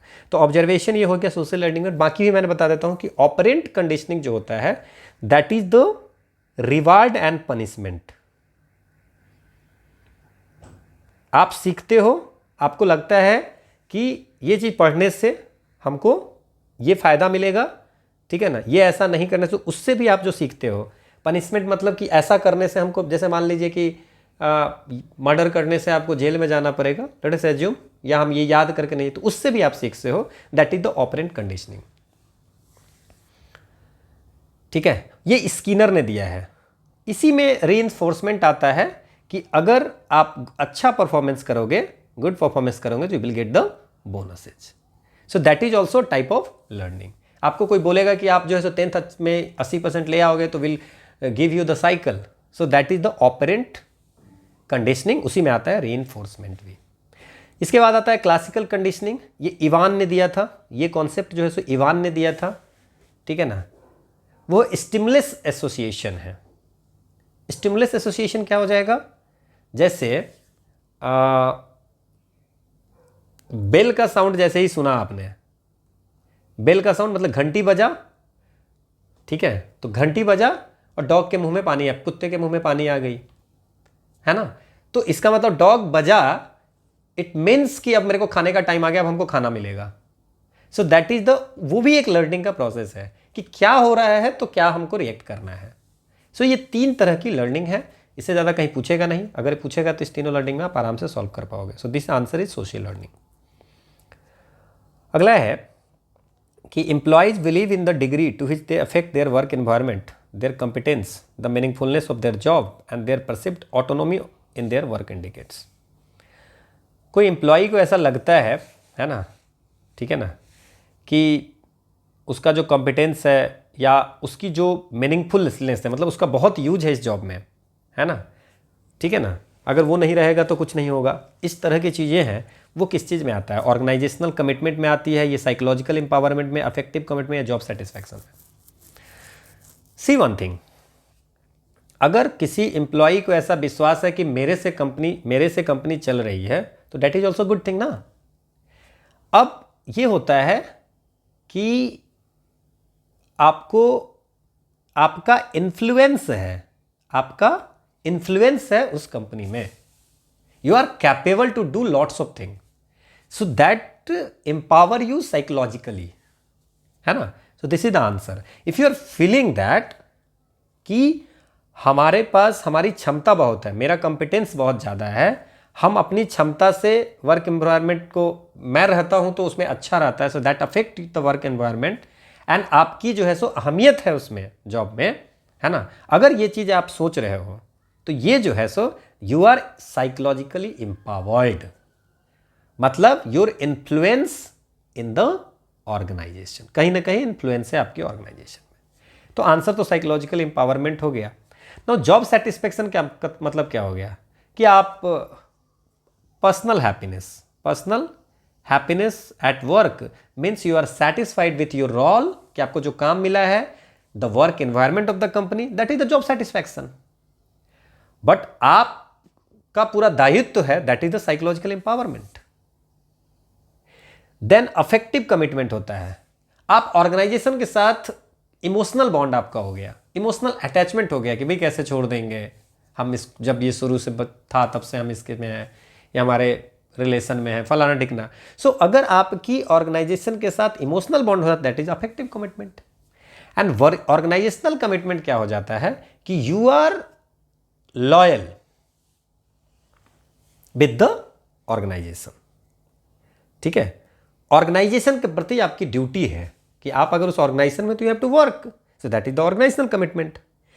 और साइकोलॉजिकल एम्पावरमेंट सबसे मोटिवेट करता है, because you are thinking that कि आपका कहीं ना कहीं प्लेस है, या आपका कोई ना कोई यहाँ पे स्थान है, ठीक है। अगला है the tendency of individual to attribute their own success to internal factors and put the blame for failure to external. ये पॉलिसी पूछ रहा है कि क्या है कि अगर आप सक्सेस हो जाती है तो आपको लगता है कि अरे मेरे कारण हुआ है, इंटरनल फैक्टर्स, और अगर आप फेल कर जाते हो तो आप दूसरे को ब्लेम करते हो, एक्सटर्नल फैक्टर्स को, ठीक है। हम सब ऐसा करते हैं कि अगर सक्सेस हो गया तो मेरे कारण, और फेल हो गया तो there are lots of excuses. तो इसको क्या बोलते हैं? फंडामेंटल एट्रीब्यूशन एरर बोलते हैं, self serving bias, selective perception और कॉन्ट्रास्ट इफेक्ट। तो this is the self serving bias, मतलब अगर हम सक्सेस हुए तो अपना सेल्फ को देंगे, और फेल्योर बोलेंगे तो एक्सेस दूसरे को देंगे, so that is the self service mind. No, what is the contrast effect? Contrast effect क्या होता है? कॉन्ट्रास्ट इफेक्ट होता है, आप किसी को जज कर रहे हो after comparing with two people, with others. You are judging people, you are judging a people, you are judging something, you are judging someone, है ना। आप किसी को जज कर रहे हैं क्योंकि you are comparing that person with another person, so that is the contrast effect. Selective perception होता है ना। आपके सिलेक्टिव परसेप्शन का मतलब हो गया कि आपके पास कोई इंफॉर्मेशन आया, जाकी जैसी भावना रही वाली बात, आपके पास कहीं से भी जो इंफॉर्मेशन आया, उस इंफॉर्मेशन को आपके जो पर्सनल बायसनेस है उसके अनुसार से देखें। जैसे मान लीजिए कि जैसे मान लीजिए कि रेलवे ब्रिटिशर्स ने लॉयर बनाया, रोड और रेल नेटवर्क्स वगैरह बनाई। अब आपकी जो पर्सनल बायसनेस है, नहीं ब्रिटिशर्स अगर खराब थे तो आप बोलोगे नहीं दिस इज द रीजन, ये इस कारण से बनाया, मतलब अच्छा भी चीजें कर रहे हैं तो आपकी पर्सनल बायसनेस उसमें आ जाती है कि नहीं इस कारण से किया होगा, बिकॉज आपकी थिंकिंग है कि वो खराब थे, और आपने सोचा कि उसने सच में उन्होंने कुछ भी योगदान किया है, तो उस समय आप कुछ और सोचोगे, ठीक है ना। That is the selective perception. Fundamental attribution error क्या होता है? ओवर एस्टिमेट करते हैं किसी के गुण को, ओवर एस्टिमेटिंग किसी अदर्स इंटरनल ट्रेट्स, और एक्सटर्नल फैक्टर को आप एकदम अंडर एस्टिमेट करते हो। That is the fundamental attribution error. जैसे मान लीजिए कि कोई पर्सन आपका सक्सेसफुल हो गया, ठीक है, आपके कोई आस पड़ोस में हो गया ना, यू आर थिंकिंग कि बहुत ब्रिलियंट था, इस कारण से सिलेक्शन हो गया, मतलब उसके गुण को आप ओवर एस्टिमेट कर रहे हो। एंड ये आप उसकी परवरिश कैसे हुई, उसकी स्कूलिंग कैसे हुई, उसकी माइंटल कंडीशन कैसी थी, उसके घर की कंडीशन की थी, ये आप एक्सटर्नल फैक्टर को समझ ही नहीं रहे हो। That is the fundamental attribution error, कि यू आर ओवर एस्टिमेटिंग किसी का इंटरनल ट्रेट्स को और अंडर एस्टिमेट कर रहे हो एक्सटर्नल फैक्टर जो उसके साथ थे, जबकि external factors also plays a role in her और his success. Intuitive decision making means क्या होगा? इंट्यूशन के बेस पे, है ना, इंट्यूशन है ना, मतलब हमको लग रहा है ऐसा, फीलिंग दिस, है ना। Non conscious process created out of distilled experience. अब इंट्यूशन कहते हैं ना कि हमारा इंट्यूशन है कि तुम्हारी सक्सेसफुल हो जाएगा, सब कॉन्शियस में आपका आ रहा है ना। तो वो किस चीज से आता है? That is comes with the experience. हम अगर किसी का कॉपी चेक करते हैं और आई थिंक कि he can succeed, that means कि मुझे ये लग रहा है, मेरा एक्सपीरियंस कहता है कि इस तरह के बच्चे सक्सेसफुल हो जाते हैं। So intuitive decision making a non conscious process created out of distilled experience. अब यह है कि making decision by constructing simplified model without capturing complexity, behaving such a way as to maximize output. इस तरह से बिहेव करना कि output maximum है जो, ठीक है। तो behaving in such a way so as to maximize output, that is the rational, इसको बोलते हैं rational decision making. Developing alternatives consciously, ये होता है एनालिटिकल डिसीजन मेकिंग। आप अल्टरनेटिव भी ढूंढ के रखते हो, है ना, डिसीजन में, कि अगर हम कुछ ले रहे हैं ये नहीं होगा तो हम ये कर सकते, that is analytical decision making. और आप ऐसे बिहेव कर रहे हो जैसे कि आउटपुट आपका मैक्सिमम हो जाएगा, सो that is the rational decision making. Making decision by constructing simplified model without capturing complexity, मतलब आप डिसीजन ले रहे हो छोटे छोटे सिंप्लीफाइड मॉडल में, है ना, आप कॉम्प्लेक्सिटी पे नहीं जा रहे हो, सो that is the bounded rationality. Hope आपको ये समझ में आया होगा। अगला है group whose effort result in performance that is greater than sum of the individual input। अब कह रहा है कि जैसे मान लीजिए लकड़ी वाली कहानी सुने ना, किसान वाली, उसमें क्या था कि अकेला पूरे गांठ को नहीं तोड़ सकता था, बट एक एक करके तोड़ा तो पूरा टूट गया। नाउ इसमें जो क्वेश्चन पूछ रहा है कि एक ग्रुप है, ठीक है ना, whose effort result in performance, उस सारे मिल करके कोई भी काम को कर लेते हैं, that is greater than sum of individual input, सबका अलग अलग करते, है ना, ठीक है ना, सबका अलग अलग इंडिविजुअल जितना इनपुट नहीं होता वो सब मिल के किए तो उतना आपको आउटपुट हो गया। समझ में आ गया? ठीक है, मतलब जो आउटपुट आया है, अगर मान लीजिए कि 3 लोग हैं तो तीनों का अपना अपना इनपुट है, इस तीनों को अगर सम कर दे और हमको मेरा जो आउटपुट आया है वो जो है सो ज़्यादा है, आउटपुट ज़्यादा है, सो दैट इज द, हम लोग कहते हैं टीम वर्क। क्या बोलते हैं कि collaborative effort leads to synergistic performance, साथ मिलकर किए, that lead to a biggest success, अच्छा परफॉर्मेंस हो गया। वर्चुअल टीम क्या हो जाएगा भैया? रिमोटली आप वर्क कर रहे हो डिजिटल टूल्स पे, तो that is virtual tool. Work group क्या हो जाएगा? वर्क ग्रुप और वर्क टीम में अंतर यही होता है कि वर्क ग्रुप में इंडिविजुअल वर्क का जो आउटपुट, इंडिविजुअल वर्क का जो होता है आउटपुट, है ना, वो इसके आउटपुट के बराबर होता है। यहाँ पे ग्रेटर देन है, यहाँ पे बराबर होता है वर्क में। सब इंडिविजुअली, वर्क ग्रुप में क्या हो गया, सब इंडिविजुअली वर्क करते हैं और आउटपुट जो आएगा वो सबके वर्क के बराबर हो। जैसे मान लीजिए ए 5 बना रहा है, बी ए जो है सो 5 टॉय बना रहा है, बी 6 बना रहा है, सी 7 बना रहा है, तो ये जो है सो ए बी सी मिला करके आपको 18 टॉय बना दिए। सो that is the work group. ठीक है, और टीम वर्क हो गया। मान लीजिए कि 4 लोग हैं, वेबसाइट का बना रहे हैं, सब मिल करके वेबसाइट बना रहे हैं, तो एक आउटपुट जो आएगा वो सबके इनपुट से डिफरेंट आ जाएगा। Then self manage group. Self manage group में हो गया कि एक ग्रुप जो खुद से अपना टास्क अपने से रिस्पॉन्सिबिलिटी अपने मैनेज करता है, that is the self manage group. अगला है the concept of subordinate should have only one superior to whom he or she is directly responsible। एक कॉन्सेप्ट है जहां पे सिर्फ एक ही सुपेरियर होगा आपका, जिसके आप रिस्पॉन्सिबल होगा। मतलब you are doing a job, तो एक ही सुपेरियर होगा। इसको स्पैन ऑफ कंट्रोल बोलते हैं, यूनिटी ऑफ कमांड बोलते हैं, चेन ऑफ कमांड बोलते हैं और ऑथोरिटी कंट्रोल बोलते हैं। मैं आपको एक चीज़ बताता हूँ, there are 3 concept. One is the span of control, one is the unity of command, one is the chain of command. किसी भी ऑर्गेनाइजेशन में चेन ऑफ कमांड का मतलब ये होता है कि कंपनी में ये मेंबर इसको रिपोर्ट कर रहा है, ये किसी और को रिपोर्ट कर रहा है, ये इसको रिपोर्ट कर रहा है। So that is the each member of company reports their work to one another. ठीक है ना, ये फिर इसको कर रहा है। सो चेन, आप चेन का मतलब ही समझ गए हैं कि चेन ऑफ कमांड में किसी ऑर्गेनाइजेशन में ऐसा स्ट्रक्चर है जिसमें हर मेंबर कंपनी का एक दूसरे को रिपोर्ट करता है अपना काम। सो that is the chain of command. Unity of command में क्या होता है, यूनिटी ऑफ कमांड नाम से ही क्लियर है, एक ही कमांड है आपका, एक बॉस है सब एम्प्लॉय का, जिस पे सारा बॉस सारा लोग एम्प्लॉय, सारे एम्प्लॉय उस पर आंसरेबल है। So one boss is unity of command.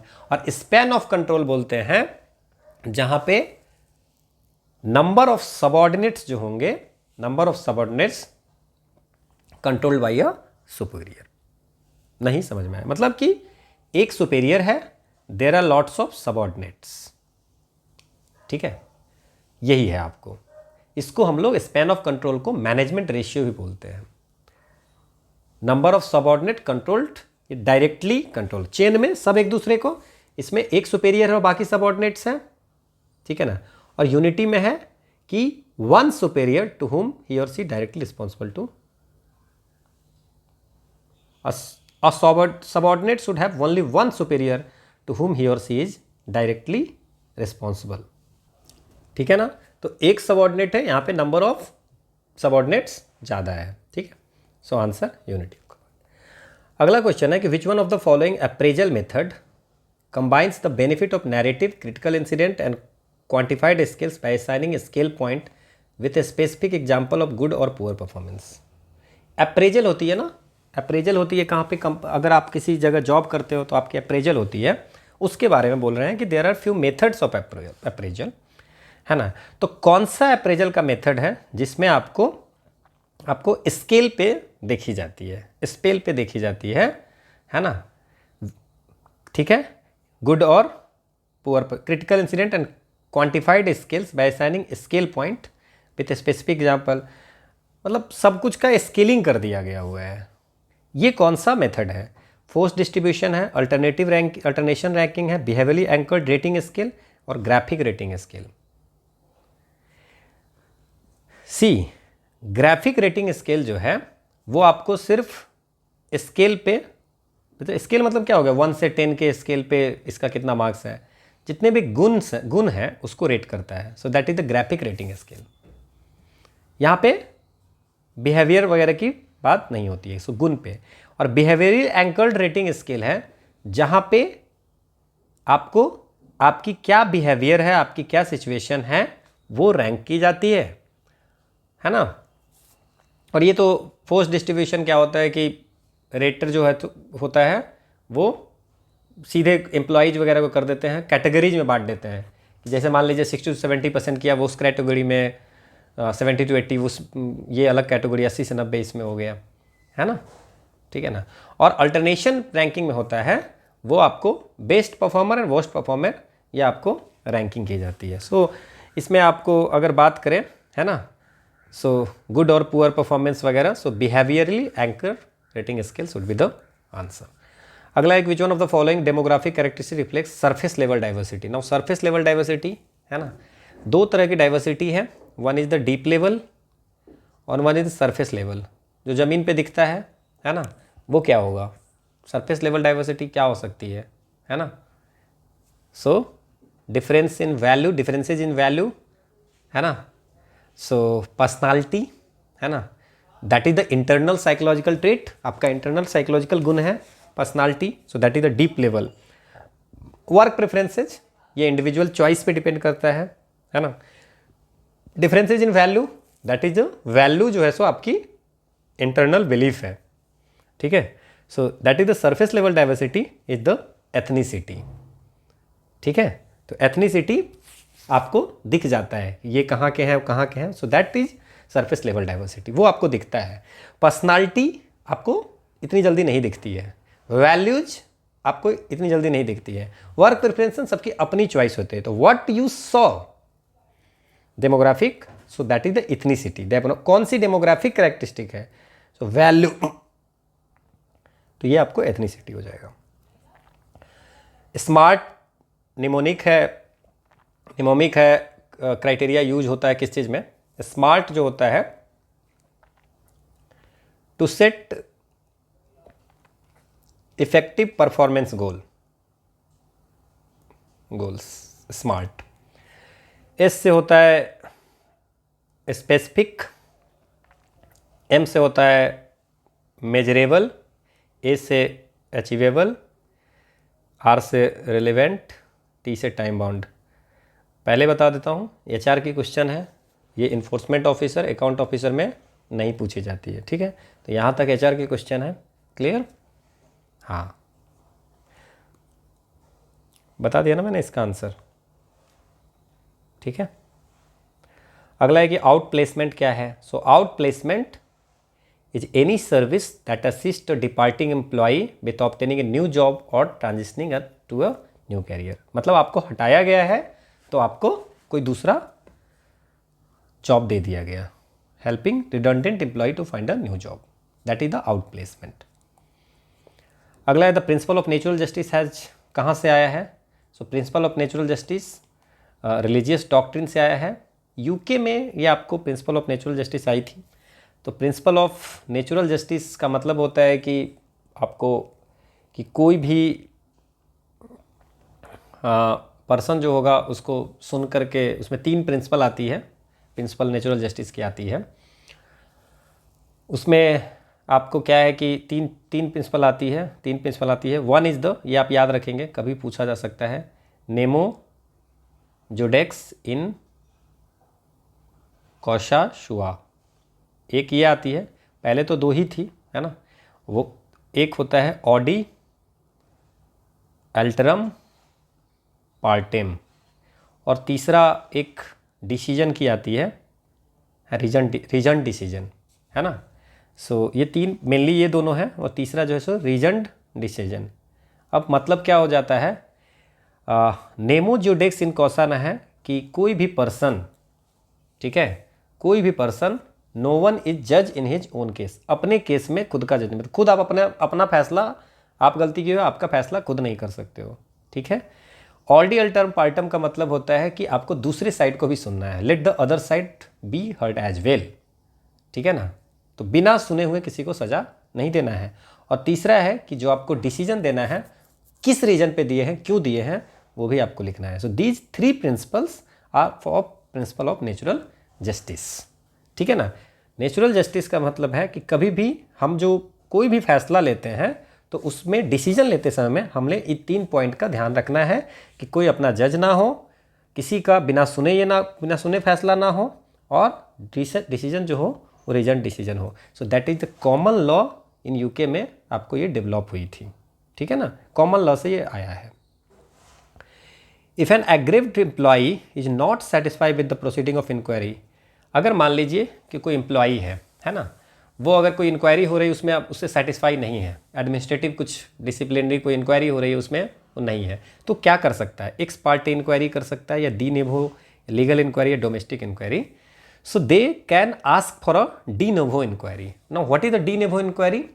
D novo का मतलब, नोवो का मतलब नया, एक नया इंक्वायरी बोल सकता है कि आप एक नया फ्रेश इंक्वायरी बैठाइए, ठीक है, early without influence by the early inquiry. पुरानी इंक्वायरी को छोड़ करके आप, ठीक है ना, हमको पुरानी वाली इंक्वायरी पे भरोसा नहीं है ना, आप हमारी एक नई इंक्वायरी बैठाइए, ठीक है, जो इन्फ्लुएंस ना हो पुराने वाले से, सो दैट कि एम्प्लॉई के पास में फेयर चांस मिले, है ना.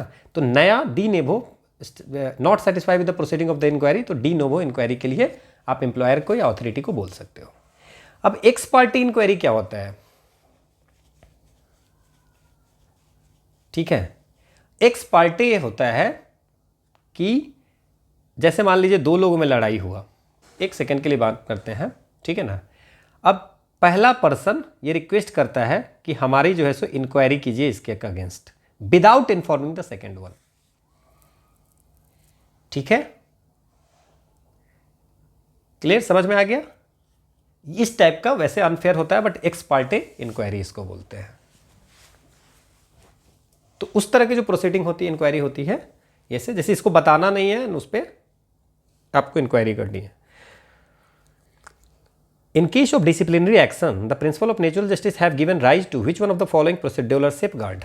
अगर कभी डिसिप्लिनरी एक्शन होता है तो क्या बोल रहा है कि इन केस ऑफ डिसिप्लिनरी एक्शन, किसी एम्प्लॉय पर डिसिप्लिनरी एक्शन हो गया तो प्रिंसिपल ऑफ नेचुरल जस्टिस के अनुसार से कौन सा प्रोसीड्यूरल सेफगार्ड उसको मिलेगा? Punishment without inquiry. Natural justice यही कहता है कि कोई भी बिना सुने हुए नहीं, विदाउट हियरिंग कोई नहीं कर सकता है, तो ये तो पहले ही गलत हो गया. डिसप्रोपोर्शनेट पनिशमेंट, किसी को कोई किसी तरह का सज़ा, किसी को सेम गुनाह के लिए किसी को कोई सज़ा, तो ये भी नहीं होगा. एफआरआई कोई भी फुल प्रूफ नहीं होती है. एफआईआर तो फर्स्ट इन्फॉर्मेशन की उस समय जो इन्फॉर्मेशन दी जाती है वो ये होता है चार्जशीट. चार्जशीट जो होता है वो आपको, उसमें आपको पूरी डिटेल होती है. So that is the procedural safeguard, मतलब रीजन्ड डिसीजनिंग. अभी हम बात किए थे ना reasoned decisioning, so that is the reasoned decisioning. FIR में तो हमको जो भी उस समय बताया गया वो लिख दिया, बट चार्जशीट जो होता है वो आपको बताया जाता है कि this person have the allegations, उसके खिलाफ क्या एलिगेशन है, so that he can prepare for the defence.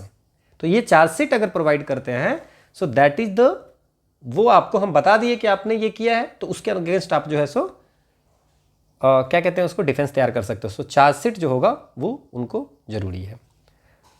अब सेम क्वेश्चन में पूछा कि ऑडी अल्टरम पार्टेम क्या होता है. अभी थोड़ी देर पहले बताया था मैंने, लैटिन फेज है कि listen to the other side also, है ना.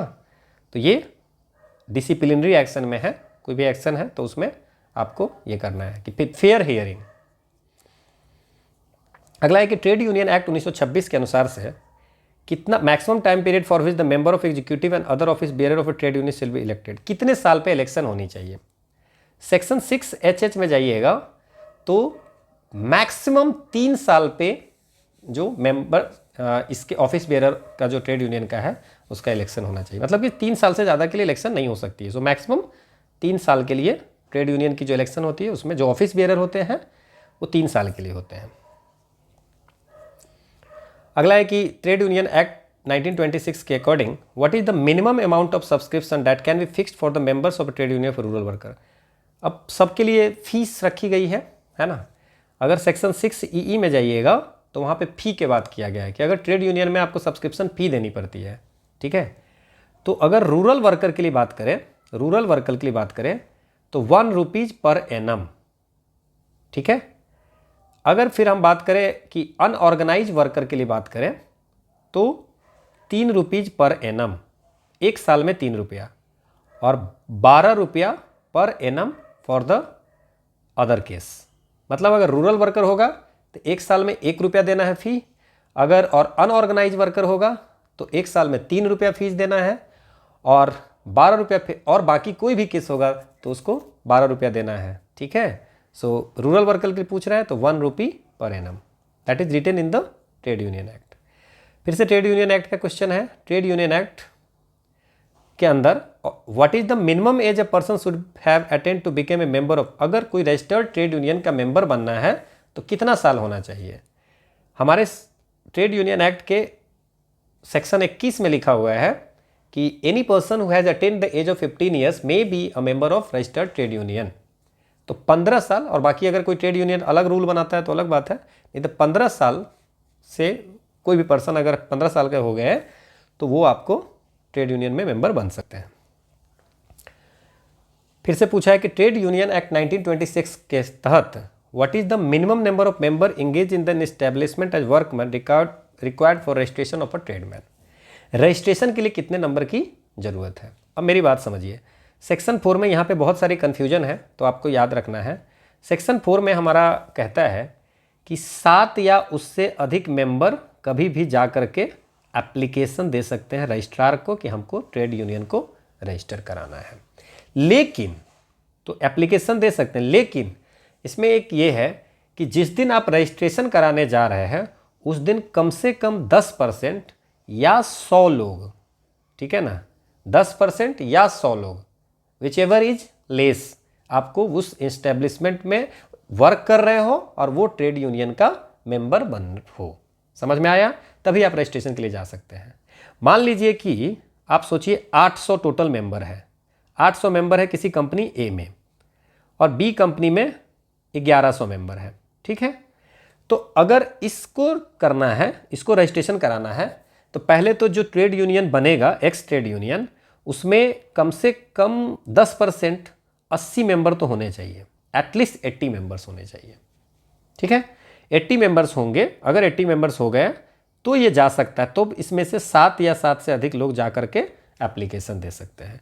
अब मान लीजिए कि इसके ट्रेड यूनियन वाई है, इसमें मेंबर जो है सो 100 है, तब भी ये जा सकता है 7 या 7 से अधिक करने। तो बोलोगे सर ये तो 10% नहीं है। मैंने क्या बोला, 10% या 100 जो भी कम होगा। अब 3000 मेंबर, 3000 एम्प्लॉई होगा तो हम 300 लोगों को खोजने जाएंगे नहीं। सो दैट इज अगर 100 लोग भी होंगे तो हमें ट्रेड यूनियन बना सकते हैं। सो इसीलिए इसका आंसर होगा 7। तो कहाँ पे 7 होगा और कहाँ पे 100? मेंबर कितने होने चाहिए? तो ये एप्लीकेशन देने कितने जाएंगे, ठीक है। What is the minimum number of members engage in the established workman required for registration of trade union, ठीक है। तो रजिस्ट्रेशन करने जाना है तो 7, तो ये आपको ध्यान रखना है। अगला है कि which one of the following can be considered a precursor of the trade union movement, मतलब सबसे कौन सा ईस्वी का पूछा जा रहा है ना, ठीक है, कौन पहले है कौन बाद में। सो अहमदाबाद जो टेक्सटाइल लेबर एसोसिएशन है ये आपको 1918 में महात्मा गांधी और अनुसुईया साराभाई और शंकरलाल बैंकर ने फाउंड किया था 1918 में। मद्रास लेबर यूनियन भी आपको 1918 में फाउंड किया गया था बीपी वाडिया के द्वारा, बीपी वाडिया। इसके बाद बॉम्बे मिल हैंड एसोसिएशन जो है वो 1890 में एनएम, याद रखेंगे, एनएम लोखंडे है ना, इस्टेब्लिश किया था 1890 में। और कामगार हिबर्धक सभा जो है, कामगार हिबर्धक सभा वर्कर्स वेलफेयर सोसाइटी, ये आपको 1909 में किया गया था एनए तालचेरकर के द्वारा। एसडब्ल्यू पाटिल थे और भी थे। तो पूछ रहा है कि सबसे ट्रेड यूनियन मूवमेंट में सबसे पहले कौन था। So that is the Bombay mill hand association. कुछ का नाम आपको याद रखना बहुत ज़रूरी है। अगला है इसमें कौन अर्लीस्ट था, ये आपसे पूछ रहा है। नाउ सी, अगर हम बात करें all India trade union Congress की तो ये 1920 में फाउंड किए गए थे, जिसके लाला लाजपत राय वगैरह लीडरशिप थे। इसके बाद अगर बात करें Indian national trade union Congress तो ये 1947 में आए थे। हिंद मजदूर सभा जो है ये आपको 1948 में थे, ये तो आपको याद रखना पड़ेगा। बीएमएस भारतीय मजदूर संघ जो है 1955 में भारतीय जनता पार्टी की है ना, लेबर विंग। सीआईटीयू जो है centre of Indian trade union 1970 में। तो सबसे पहले कौन इसमें आया था? So that is the all India trade union congress, then Indian national trade union congress, ठीक है। अगला है कि who among the following was the first president of all India trade union congress? So that is the Lala Lajpat Rai. अगला है कि which one of the following statement with regard the council of Indian employee is not correct. Council of Indian employee है ना, देखिए इसमें क्या हुआ था कि 1956 में 1956 में इसकी फॉर्मेशन हुई थी, काउंसिल ऑफ इंडियन एम्प्लॉयर्स, ठीक है ना। यहाँ पे ये इसलिए हुआ था कि दो नेशनल एम्प्लॉयज ऑर्गेनाइजेशन थे उसको एक जगह लाने के लिए। तो एक जो नेशनल ऑर्गेनाइजेशन था, दो था उसको एक करने के लिए। एक था आपको all India organization of employ और एक था एम्प्लॉय फेडरेशन ऑफ इंडिया। तो 1996 में इस दोनों को मिला करके, दोनों एम्प्लॉय ऑर्गेनाइजेशन को मिला करके एक बनाया गया काउंसिल ऑफ इंडियन एम्प्लॉय। मतलब कौन कौन मर्ज हुआ? All India organization of employ और एम्प्लॉयज फेडरेशन ऑफ इंडिया, ये दोनों मर्ज होकर के बनाया काउंसिल ऑफ इंडियन एम्प्लॉय, ठीक है। तो यूनिफाइड, ये भी सही है, दोनों सही है, ए भी सही है। अब तीसरा क्या है? The standing conference on public enterprise has not join the CI, और ठीक है ये है स्कोप, ठीक है। The AOI and EFI still retain their identity while sending equal number of representative to the, ये तो अभी भी क्या है कि ये दोनों जब मर्ज हुआ था उस समय ये कंडीशन थी, ठीक है, कि जो काउंसिल ऑफ इंडियन एम्प्लॉयज होगा उसमें हम लोगों का यहाँ से all India organization of employers और एम्प्लॉयर्स फेडरेशन ऑफ इंडिया दोनों अपना अपना equal number of representative CIE को भेजेंगे। तो ये मर्ज एक अम्ब्रेला में इसको लाया गया था काउंसिल ऑफ, बट अभी भी ये इस दोनों से मेंबर्स, आधे मेंबर्स इसमें काउंसिल ऑफ इंडियन एम्प्लॉयमेंट्स में जाते हैं। तो दिस इज राइट। एंड जो ये the standing conference of public enterprises, कि कहीं से इसके रिलेटेड नहीं है। स्कोप जो है वो आपको इंटरनल और एक्सटर्नल जो टास्क है, look upon its task as both internal external to the public sector का टास्क देखती है ना। इसमें क्या हुआ था कि the standing conference of public has not join, और सॉरी ये जो है स्कोप भी क्या हुआ था, तो ये तो 1956 में ज्वाइन हुआ था।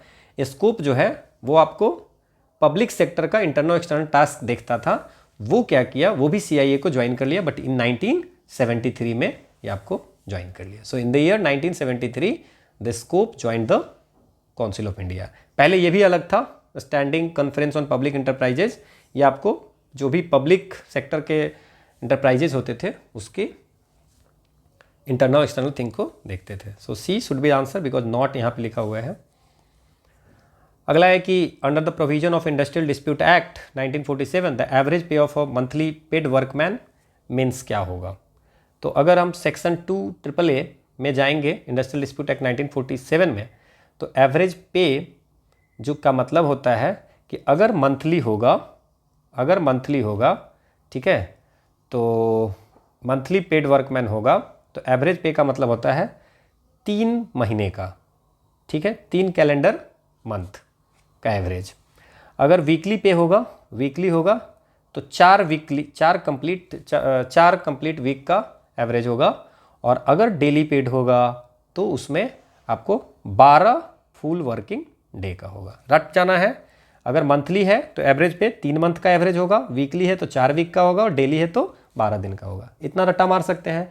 सो wages payable in 3 completed calendar month preceding the date on which the average, ठीक है। सो मंथली बोल रहा है तो 3 कैलेंडर मंथ, समझ में आ गया। वीकली बोलता तो 4 वीक, है ना। अगला क्वेश्चन है कि what is the time period within which the grievance redressal committee constitute under the provision of IDA is to complete its proceeding on receipt of written application by or on behalf of aggrieved party। कहता है कि अगर मान लीजिए कि complain किया किसी party ने, है ना, इंडस्ट्रियल डिस्प्यूट, कोई एम्प्लॉयर कंप्लेन किया, किसको कंप्लेन किया सर? GDC को, ग्रीवांस रिड्यूसल कमेटी को। तो सेक्शन 9C जो है इंडस्ट्रियल डिस्प्यूट एक्ट का, वहाँ पे है कि हमको बनाना क्या है, एक ग्रीवांस रिड्यूसल कमेटी, और उसको जब अगर मान लीजिए कि कोई भी कंप्लेन लेकर के आया, है ना, रिटन कंप्लेन अगर एप्लीकेशन लिख के आया किसी के द्वारा, पार्टी के द्वारा, उसके पार्टी जो एम्प्लॉई या एम्प्लॉयर के तरफ से कोई अगर कंप्लेन किया, तो कितने दिन के अंदर उसको जो है आपको प्रोसीडिंग ख़त्म कर देना है, ठीक है ना। तो ये है विद इन 30 डेज, जब से रिटन एप्लीकेशन मिलेगा उसके रिसिप्ट होने के 30 दिन के अंदर में उसको प्रोसीडिंग ख़त्म कर देना है। So that is the answer is 30 days. बाकी हम लोग IDA डिटेल में पढ़ेंगे। Which one of the following statement as पर the industrial dispute act is not correct. अब कौन सा सही नहीं है? Court of inquiry is considered by the appropriate government, बिल्कुल ये सही है, कोर्ट ऑफ इंक्वायरी है इंडस्ट्रियल डिस्प्यूट एक्ट में। दूसरा है conciliation officer for conciliating industrial dispute in central government public sector undertaking are appointed by the central government. Definitely central government की अगर कोई अंडरटेकिंग है तो वहाँ पे अगर कॉन्सलेशन ऑफिसर होगा तो सेंट्रल गवर्नमेंट अपॉइंट करेगा, ठीक है। The board of conciliation consist of a chairman and 2 और 4 members as the appropriate government. Board of conciliation जो होता है वहाँ पे एक चेयरमैन होते हैं, 2 से 4 मेंबर्स होते हैं, जितना 2 से 4 मेंबर तक जितना गवर्नमेंट को अप्रोप्रिएट गवर्नमेंट का मतलब हो गया स्टेट के केस में स्टेट गवर्नमेंट और सेंट्रल केस में सेंट्रल गवर्नमेंट, जो उनको लगता है 2 से 4 मेंबर के बीच में तो वो रखेंगे, तो ये बिल्कुल सही है। The national tribunal is constitute both the central government state government, बिल्कुल गलत बात है, क्योंकि अगर आप 7B सेक्शन में जाइएगा इंडस्ट्रियल डिस्प्यूट आओगे, it is written that the central government constitute 1 और मोर नेशनल इंडस्ट्रियल ट्रिब्यूनल, तो ये आपको स्टेट गवर्नमेंट नहीं करेगी, ठीक है। फिर से है इंडस्ट्रियल डिस्प्यूट एक्ट 1947 का कोई प्रोविजन है कि what is the time period within which the appropriate government has to publish the award of labour court industrial tribunal national tribunal from the date of receipt of the same. जैसे मान लीजिए कि कोई भी decision, अगर कोई decision दे रहा है, कौन दे रहा है? कोई लेबर कोर्ट। कोई अवार्ड का मतलब क्या हो गया कि डिसीजन दिया है ना, सो लेबर कोर्ट या इंडस्ट्रियल ट्रिब्यूनल या नेशनल ट्रिब्यूनल कोई अगर डिसीजन जो भी हुआ तो दैट डिसीजन जो है सो वो गवर्नमेंट को भेजती है। तो गवर्नमेंट को जब वो डिसीजन मिल जाती है ना, तो उसके कितने दिन के अंदर उसको आपको पब्लिश करना होता है, ये आपसे पूछ रहा है। सो सेक्शन 17 में जाइएगा तो इट इज़ रिटेन दैट कि अगर कोई भी ऐसा होगा तो अप्रोप्रिएट गवर्नमेंट आपको जो है सो 30 दिन के, जिस दिन आपको लेबर कोर्ट या इंडस्ट्रियल ट्रिब्यूनल नेशनल ट्रिब्यूनल से वो रिपोर्ट मिलेगा, रिसीट मिलेगा, उसके 30 दिन के अंदर उसको आपको पब्लिश कर देगा, ठीक है। Under the provision of industrial dispute act 1947 which one of the following is considered to be retrenchment. अब रिट्रेंचमेंट जो है, अगर आप इंडस्ट्रियल डिस्प्यूट एक्ट में जाइएगा और सेक्शन 200 देखेंगे तो वहाँ पर रिट्रेंचमेंट का मीनिंग लिखा हुआ है। तो रिट्रेंचमेंट क्या होता है ना। अब किसी भी कारण से अगर कोई भी एम्प्लॉयर है ना किसी वर्कमैन का सर्विस अगर टर्मिनेट करता है तो उसको बोलते हैं रिट्रेंचमेंट, ठीक है। उसमें ठीक है, समझ में आया? कोई एम्प्लॉयर किसी भी वर्कमैन का सर्विस अगर टर्मिनेट करता है किसी कारण से तो उसको बोलते हैं रिट्रेंचमेंट। अगर पनिशमेंट है या डिसिप्लिनरी एक्शन है तब तो कोई बात ही नहीं है। लेकिन रिट्रेंचमेंट किसको नहीं बोलते हैं? अगर मान लीजिए कि कोई वर्कमैन चाहता है कि हम रिटायर कर जाएंगे, ठीक है, उस कारण से उसको हटाया जा रहा है कि रिटायरमेंट है तो उसको हट जाएगा, सो that is not a retrenchment. अगर मान लीजिए अगर कोई भी वर्कमैन बीमार है, बीमार के कारण अगर मान लीजिए कि अगर उसको जो है सो सर्विस उसका टर्मिनेट हो रहा है तब भी रिट्रेंचमेंट नहीं मानेंगे, ठीक है ना। Termination of service of a workman as a result of non renewal of contract of employment between the employer and workman concern on display. मान लीजिए 11 महीने की आपकी कॉन्ट्रैक्ट बनी हुई है तो आपको पता है कि 11 महीने के हटा देंगे। So after completion of that tenure अगर आपको टर्मिनेट करता है कि भैया आपका टेन्योर कंप्लीट हो गया तो वो भी आपको रिट्रेंचमेंट इलीगल नहीं माना जाएगा, ठीक है, समझ में आया? सो आपसे पूछा जा रहा है कि कौन सा विच one of the following. Retrenchment का मतलब हो गया कि अगर आपको टर्मिनेशन कर रहा है, ठीक है, तो फिर उसमें इसके लिए प्रावधान है, नहीं कर सकते हैं रिट्रेंचमेंट ऐसे। लेकिन अगर वॉलंटरी रिटायरमेंट है तो कोई दिक्कत नहीं है, अगर हेल्थ के कारण कर रहे हैं कोई दिक्कत नहीं, अगर कॉन्ट्रैक्ट खत्म हो गया तो कोई दिक्कत नहीं है। Termination of service of a workman otherwise than a punishment inflicted by way of disciplinary action. Retrenchment मैंने अभी पहले थोड़ी देर पहले बताया हो कि किसी एम्प्लॉयर को हटा देना सर्विस से, ये सब छोड़ करके हटाना with a reason is good, with a reason in the sense voluntary retirement है, कॉन्ट्रैक्ट खत्म हो गया, इल हेल्थ है, तो ये सब कारण से हटा रहे हैं तो उसको रिट्रेंचमेंट नहीं मानेंगे। सीधे आप किसी भी कारण से भी सीधे हटा देंगे, अगर कोई डिसिप्लिनरी एक्शन से कर रहे हैं फिर भी रिट्रेंचमेंट नहीं मानेंगे। लेकिन ये सब कारण को छोड़ करके अगर आप ऐसे करोगे तो उसको हम लोग रिट्रेंचमेंट मानेंगे, that is the violation. So termination of service of a workman अगर आपने कर दिया तो दैट इज रिट्रेंचमेंट। लेकिन अगर पनिशमेंट हो या डिसिप्लिनरी एक्शन हो तब हटा रहे हो तो कोई दिक्कत नहीं है। So this is the answer. Retrenchment का मतलब ही होता है किसी को हटाना। ठीक है, फिर से है कि under the provision of industrial dispute act what is the time period within which if no communication has been received by an employer in response to his application to appropriate government for retrenchment of workmen, then it will be deemed that permission of retrenchment has been granted। मान लीजिए अब क्या होता है कि retrenchment अगर किसी को हटाना है, ठीक है, तो हटाने के लिए एम्प्लॉयर क्या करता है, ये हमारे सेक्शन 25N में लिखा हुआ है कि अगर किसी को हटाना है मतलब कि जो कंडीशन है जिसको रिट्रेंचमेंट हम लोग नहीं मानते हैं लेकिन सीधे हटाना, विदाउट किसी रीजन आपको हटाना है किसी को, तो you have to take a permission. आप ऐसे नहीं हटा सकते हो। तो इंडस्ट्रियल डिस्प्यूट एक्ट में 25N में लिखा हुआ है कि you have to take an permission from the appropriate government. अब जब एप्रोप्रिएट गवर्नमेंट के पास में बोलिएगा कि हमको इस वर्कमैन को रिट्रेच करना है, हटाना है सर्विस से, तो उसके लिए परमिशन मिलती है। तो कितने टाइम पीरियड में, अगर मान लीजिए आपने एप्लीकेशन दिया, ठीक है, एप्लीकेशन दिया और वो एप्लीकेशन का जवाब कितने टाइम तक नहीं आएगा तो आप मान लोगे कि वो परमिशन आपको ग्रांटेड है। ठीक है, तो अगर मान लीजिए 60 दिन तक, 60 डेज तक अगर उस एप्लीकेशन का कोई रिप्लाई नहीं आता है तो आप मान लीजिए कि आपको जो है सो रिट्रेंचमेंट ग्रांटेड हो गया, कि आप उस वर्कमैन को हटा सकते हैं। इसका मतलब ये भी हुआ कि जिसको भी भेजेंगे ये चीज़ें परमिशन के लिए, उसको विद इन 60 डेज आपको रिप्लाई करना पड़ेगा, otherwise deem to be granted हो जाएगा। ठीक है,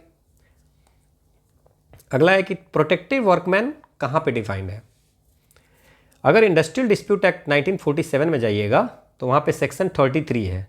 सेक्शन 33 में बोला है कि हर इस्टेब्लिशमेंट में कुछ वर्कमैन को आप प्रोटेक्टेड वर्कमैन घोषित कर दीजिए, वो कम से कम 1% एम्प्लॉई को, क्योंकि आप सबको तो हटा नहीं सकते हैं।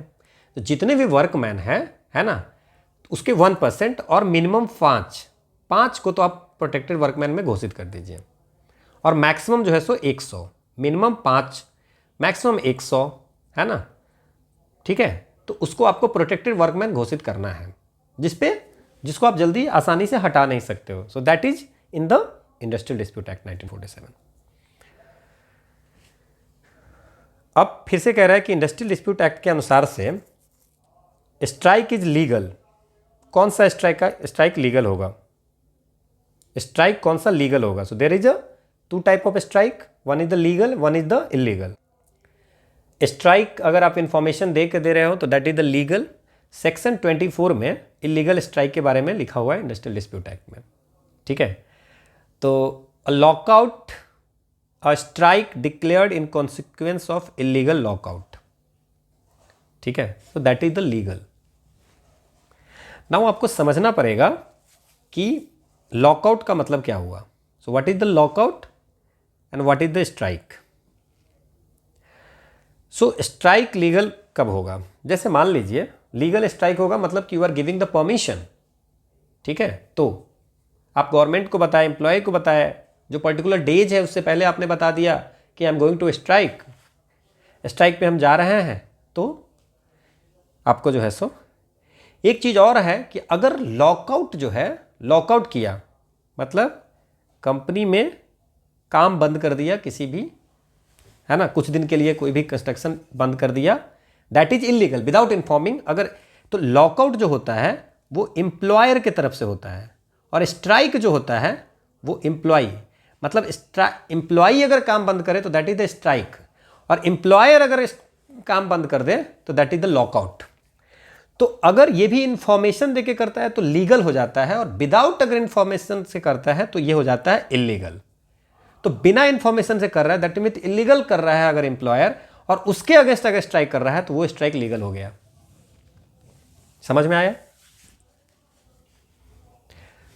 दूसरा है, तो ये तो पहला सही हो गया, कौन सा लीगल होगा, मतलब लॉकआउट का मतलब कि एम्प्लॉयर ने क्या किया, किसी कंपनी के किसी साइड में या किसी यूनिट का काम किसी कारण से बंद कर दिया without informing, so that is the illegal lockout.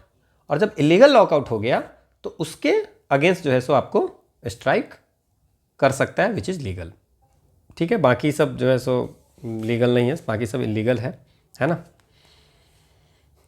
Labour court में कोई मामला चल रहा है, आप स्ट्राइक कर दिए उस मामले के कारण, तो वो गलत हो गया। कॉन्सिलेशन प्रोसीडिंग चल रही है, उसमें स्ट्राइक कर दिया, दैट इज इलीगल स्ट्राइक, है ना।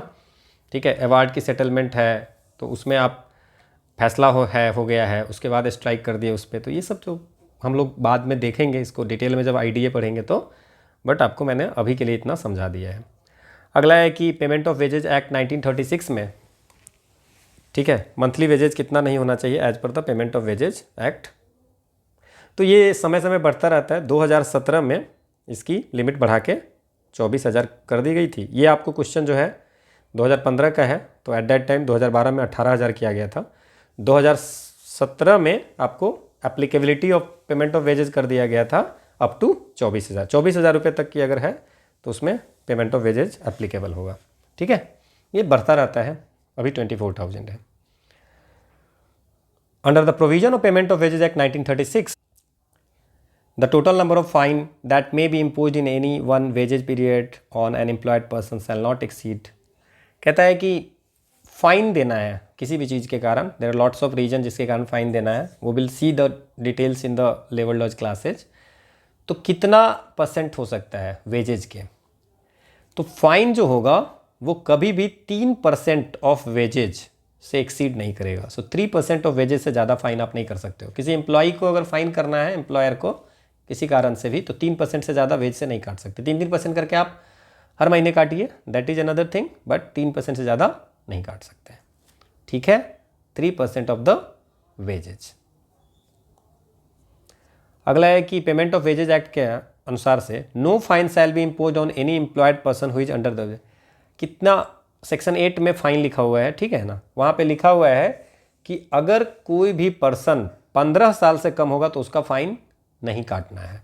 ठीक है, 15 साल से मतलब अगर फाइन काटना है तो 3% हो गया, 15 साल से कम है तो फाइन ही नहीं काटना है। ठीक है, फिर से वही है, पेमेंट ऑफ वेजेज एक्ट 1936 के अनुसार से fine imposed on any employed person can not be recovered after expiry of how many days from the day it was imposed. अब मान लीजिए कि पैसा काटना है तो आप लाइफ टाइम काटते ही रहो, है ना, तो वो भी लिखा हुआ है सेक्शन 8 में। देखिए जैसे मैंने बताया कि लेस देन 15 एज की है तो फाइन नहीं करेंगे फिर फाइन तो 3% से ज़्यादा नहीं करेंगे।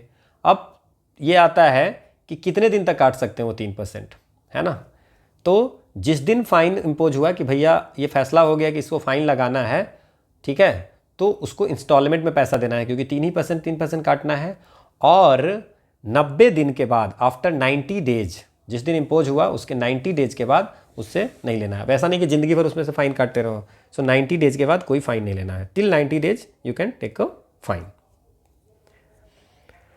अगला है कि जो मिनिमम वेजेज एक्ट 1948 है, ठीक है ना, वेज में क्या क्या आता है ये बोल रहा है। तो जितनी भी रिन्यूमरेशन मिलती है ना, मनी के टर्म में, वो वेज में आ जाएगा। क्लियर। तो इसमें आपको हाउस रेंट अलाउंस इंक्लूड होता है, ठीक है ना। हाउस एकोमोडेशन अगर मिलती है so that is not included in the. So house accommodation जो होती है, जैसे आपको घर दे दिया, ठीक है, so that is not included in the veg. Water दिया, लाइट दिया, मेडिकल दिया, ये सब जो चीज़ें हैं, ठीक है ना, वो आपको वेज में नहीं आएगा। बट वेजेज में हाउस रेंट अलाउंस आएगा। So house rent allowance and house accommodation both are different thing. घर आपको दे दिया, है ना, ठीक है, रहने के लिए, तो वो वेज में नहीं आएगा। लाइट, पानी, ये सब दिया, वो सब that is not included in the wage. Wages में हाउस रेंट अलाउंस आपको आएगा, ठीक है। अगला है कि what is the extent of representation of independent person in the committee and sub committee constituted under the provision of minimum. अब minimum wages act के अंदर में कुछ कमिटी एंड सब कमिटी की फॉर्मेशन की बात हो रही है ना। So what is the extent of representation independent person, कितने इंडिपेंडेंट पर्सन होंगे उसमें, ठीक है, इन the committee and sub committee. Minimum wages act के अंदर में जो कमिटी बनेगी, तो एक तो बनी है central advisory board and there are few committee and sub committee. तो वो जो होगा वो सेंट्रल गवर्नमेंट के द्वारा रिप्रेजेंट होगा, और उसमें एम्प्लॉई साइड के भी होंगे और एम्प्लॉयर साइड के भी होंगे, ठीक है ना। ठीक है, दोनों का नंबर इक्वल होगा, और 1/3 ऑफ द टोटल, 1/3 जो है इंडिपेंडेंट मेंबर भी होगा, और उसी में से एक इंडिपेंडेंट मेंबर जो होगा वो चेयरमैन होगा। समझ में आया? ठीक है, समझ में आया? कोई भी बोर्ड या कमेटी और सब कमेटी है मिनिमम वेजेज एक्ट के अंदर में, वहाँ पे नंबर ऑफ एम्प्लॉय के और नंबर ऑफ एम्प्लॉयर के दोनों सेम होगा। 1/3 मैक्सिमम 1/3 जो होगा टोटल नंबर ऑफ मेंबर्स के 1/3 मेंबर जो होगा वो इंडिपेंडेंट पर्सन होगा, और उसी में से कोई एक इंडिपेंडेंट पर्सन आपको चेयरमैन ऑफ द बोर्ड होगा। सो 1/3 ऑफ द टोटल मेंबर आपको इंडिपेंडेंट मेंबर होंगे।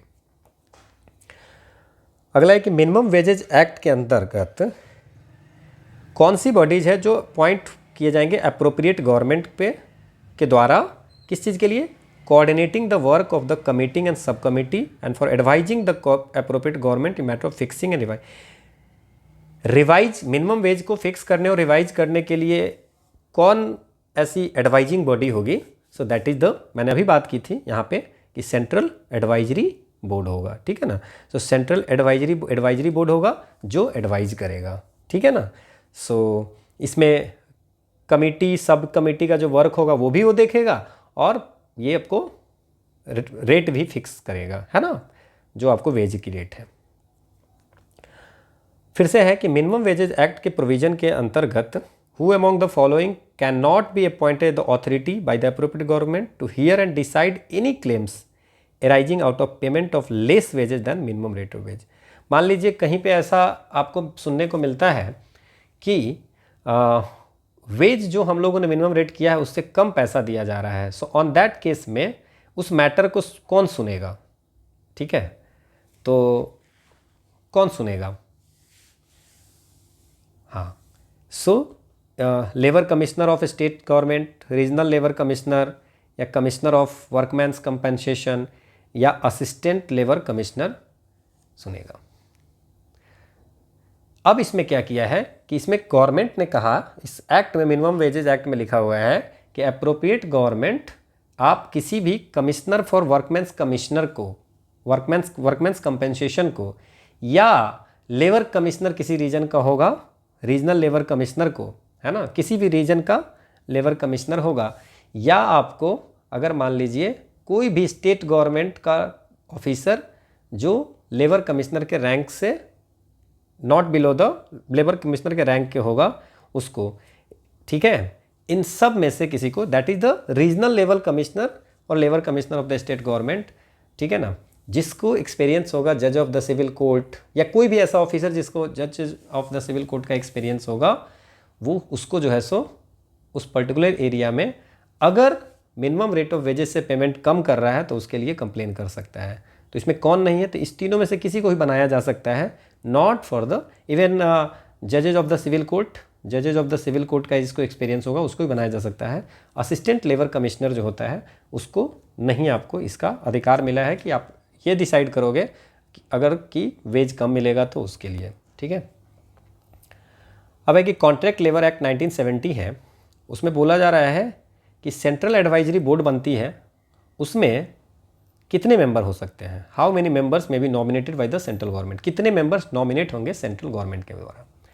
सेक्शन 3 में अगर आप जाइएगा कॉन्ट्रैक्ट लेबर एक्ट में, तो वहाँ पे देखेंगे कि सेंट्रल गवर्नमेंट बनाती है एक central advisory contract labour board, है ना, उसको सेंट्रल बोर्ड भी बोलते हैं। तो उस बोर्ड में जो है एक चेयरमैन होता है, चेयरमैन जो होगा वो आपको बाई सेंट्रल गवर्नमेंट के द्वारा अपॉइंट किए जाते हैं। देन आपको जो CLC होता है, चीफ लेबर कमिश्नर, वो एक्स ऑफिसियो उसके मेंबर होंगे, है ना, और नॉट एक्सीडिंग 17, ठीक है, और नॉट लेस देन 11, मतलब मिनिमम उसमें मेंबर 11 होंगे और मैक्सिमम 17 होंगे, ठीक है, नॉमिनेट करने वाला है, मिनिमम 11 और 17। सो क्या कह रहा है, ठीक है, नॉट, पहले तो एक चेयरमैन हो गया जो सेंट्रल गवर्नमेंट अपॉइंट करेगा सेंट्रल बोर्ड में, एक चीफ लेबर कमिश्नर होगा जो एक्स ऑफिसियो मेंबर होगा, और सेंट्रल गवर्नमेंट नॉमिनेट करेगा कितने मेंबर, 11 मिनिमम और maximum 17। So not exceeding 17 but not less than 16, 17 से ज़्यादा नहीं होना चाहिए, 11 से कम नहीं होना चाहिए। So this is the explanation. Okay, so this is all about for today session. आज हम लोगों ने 1 से लेकर 60 तक क्वेश्चन किए हैं। मैंने कोशिश की है कि आपको ये सब समझ में आए। 2 हम लोग लेबर लॉज के and labour laws, labour welfare, industrial relation, social security के सेपरेट हम लोग वीडियो करेंगे, सेपरेट क्वेश्चन सॉल्व करेंगे। This is the previous year question, इसकी एनालिसिस ज़रूरी है, इसलिए मैंने इस सबको एक जगह किया है, ठीक है। सो इन फ्यूचर जब एएलसी की सारी वीडियो आ जाएगी देन विल स्टार्ट द लेवल डॉज क्लासेज, उसकी शेड्यूल आपको मैं दे दूंगा, ठीक है। So this is the quote of the day, that stop taking directions from people who never got where you are going. आप ऐसे लोगों से डायरेक्शन नहीं लो जो आप जहाँ जाना चाहते हो, है ना, वहाँ पे कभी वो गए ही नहीं हैं, ठीक है। So thank you for watching, will meet soon.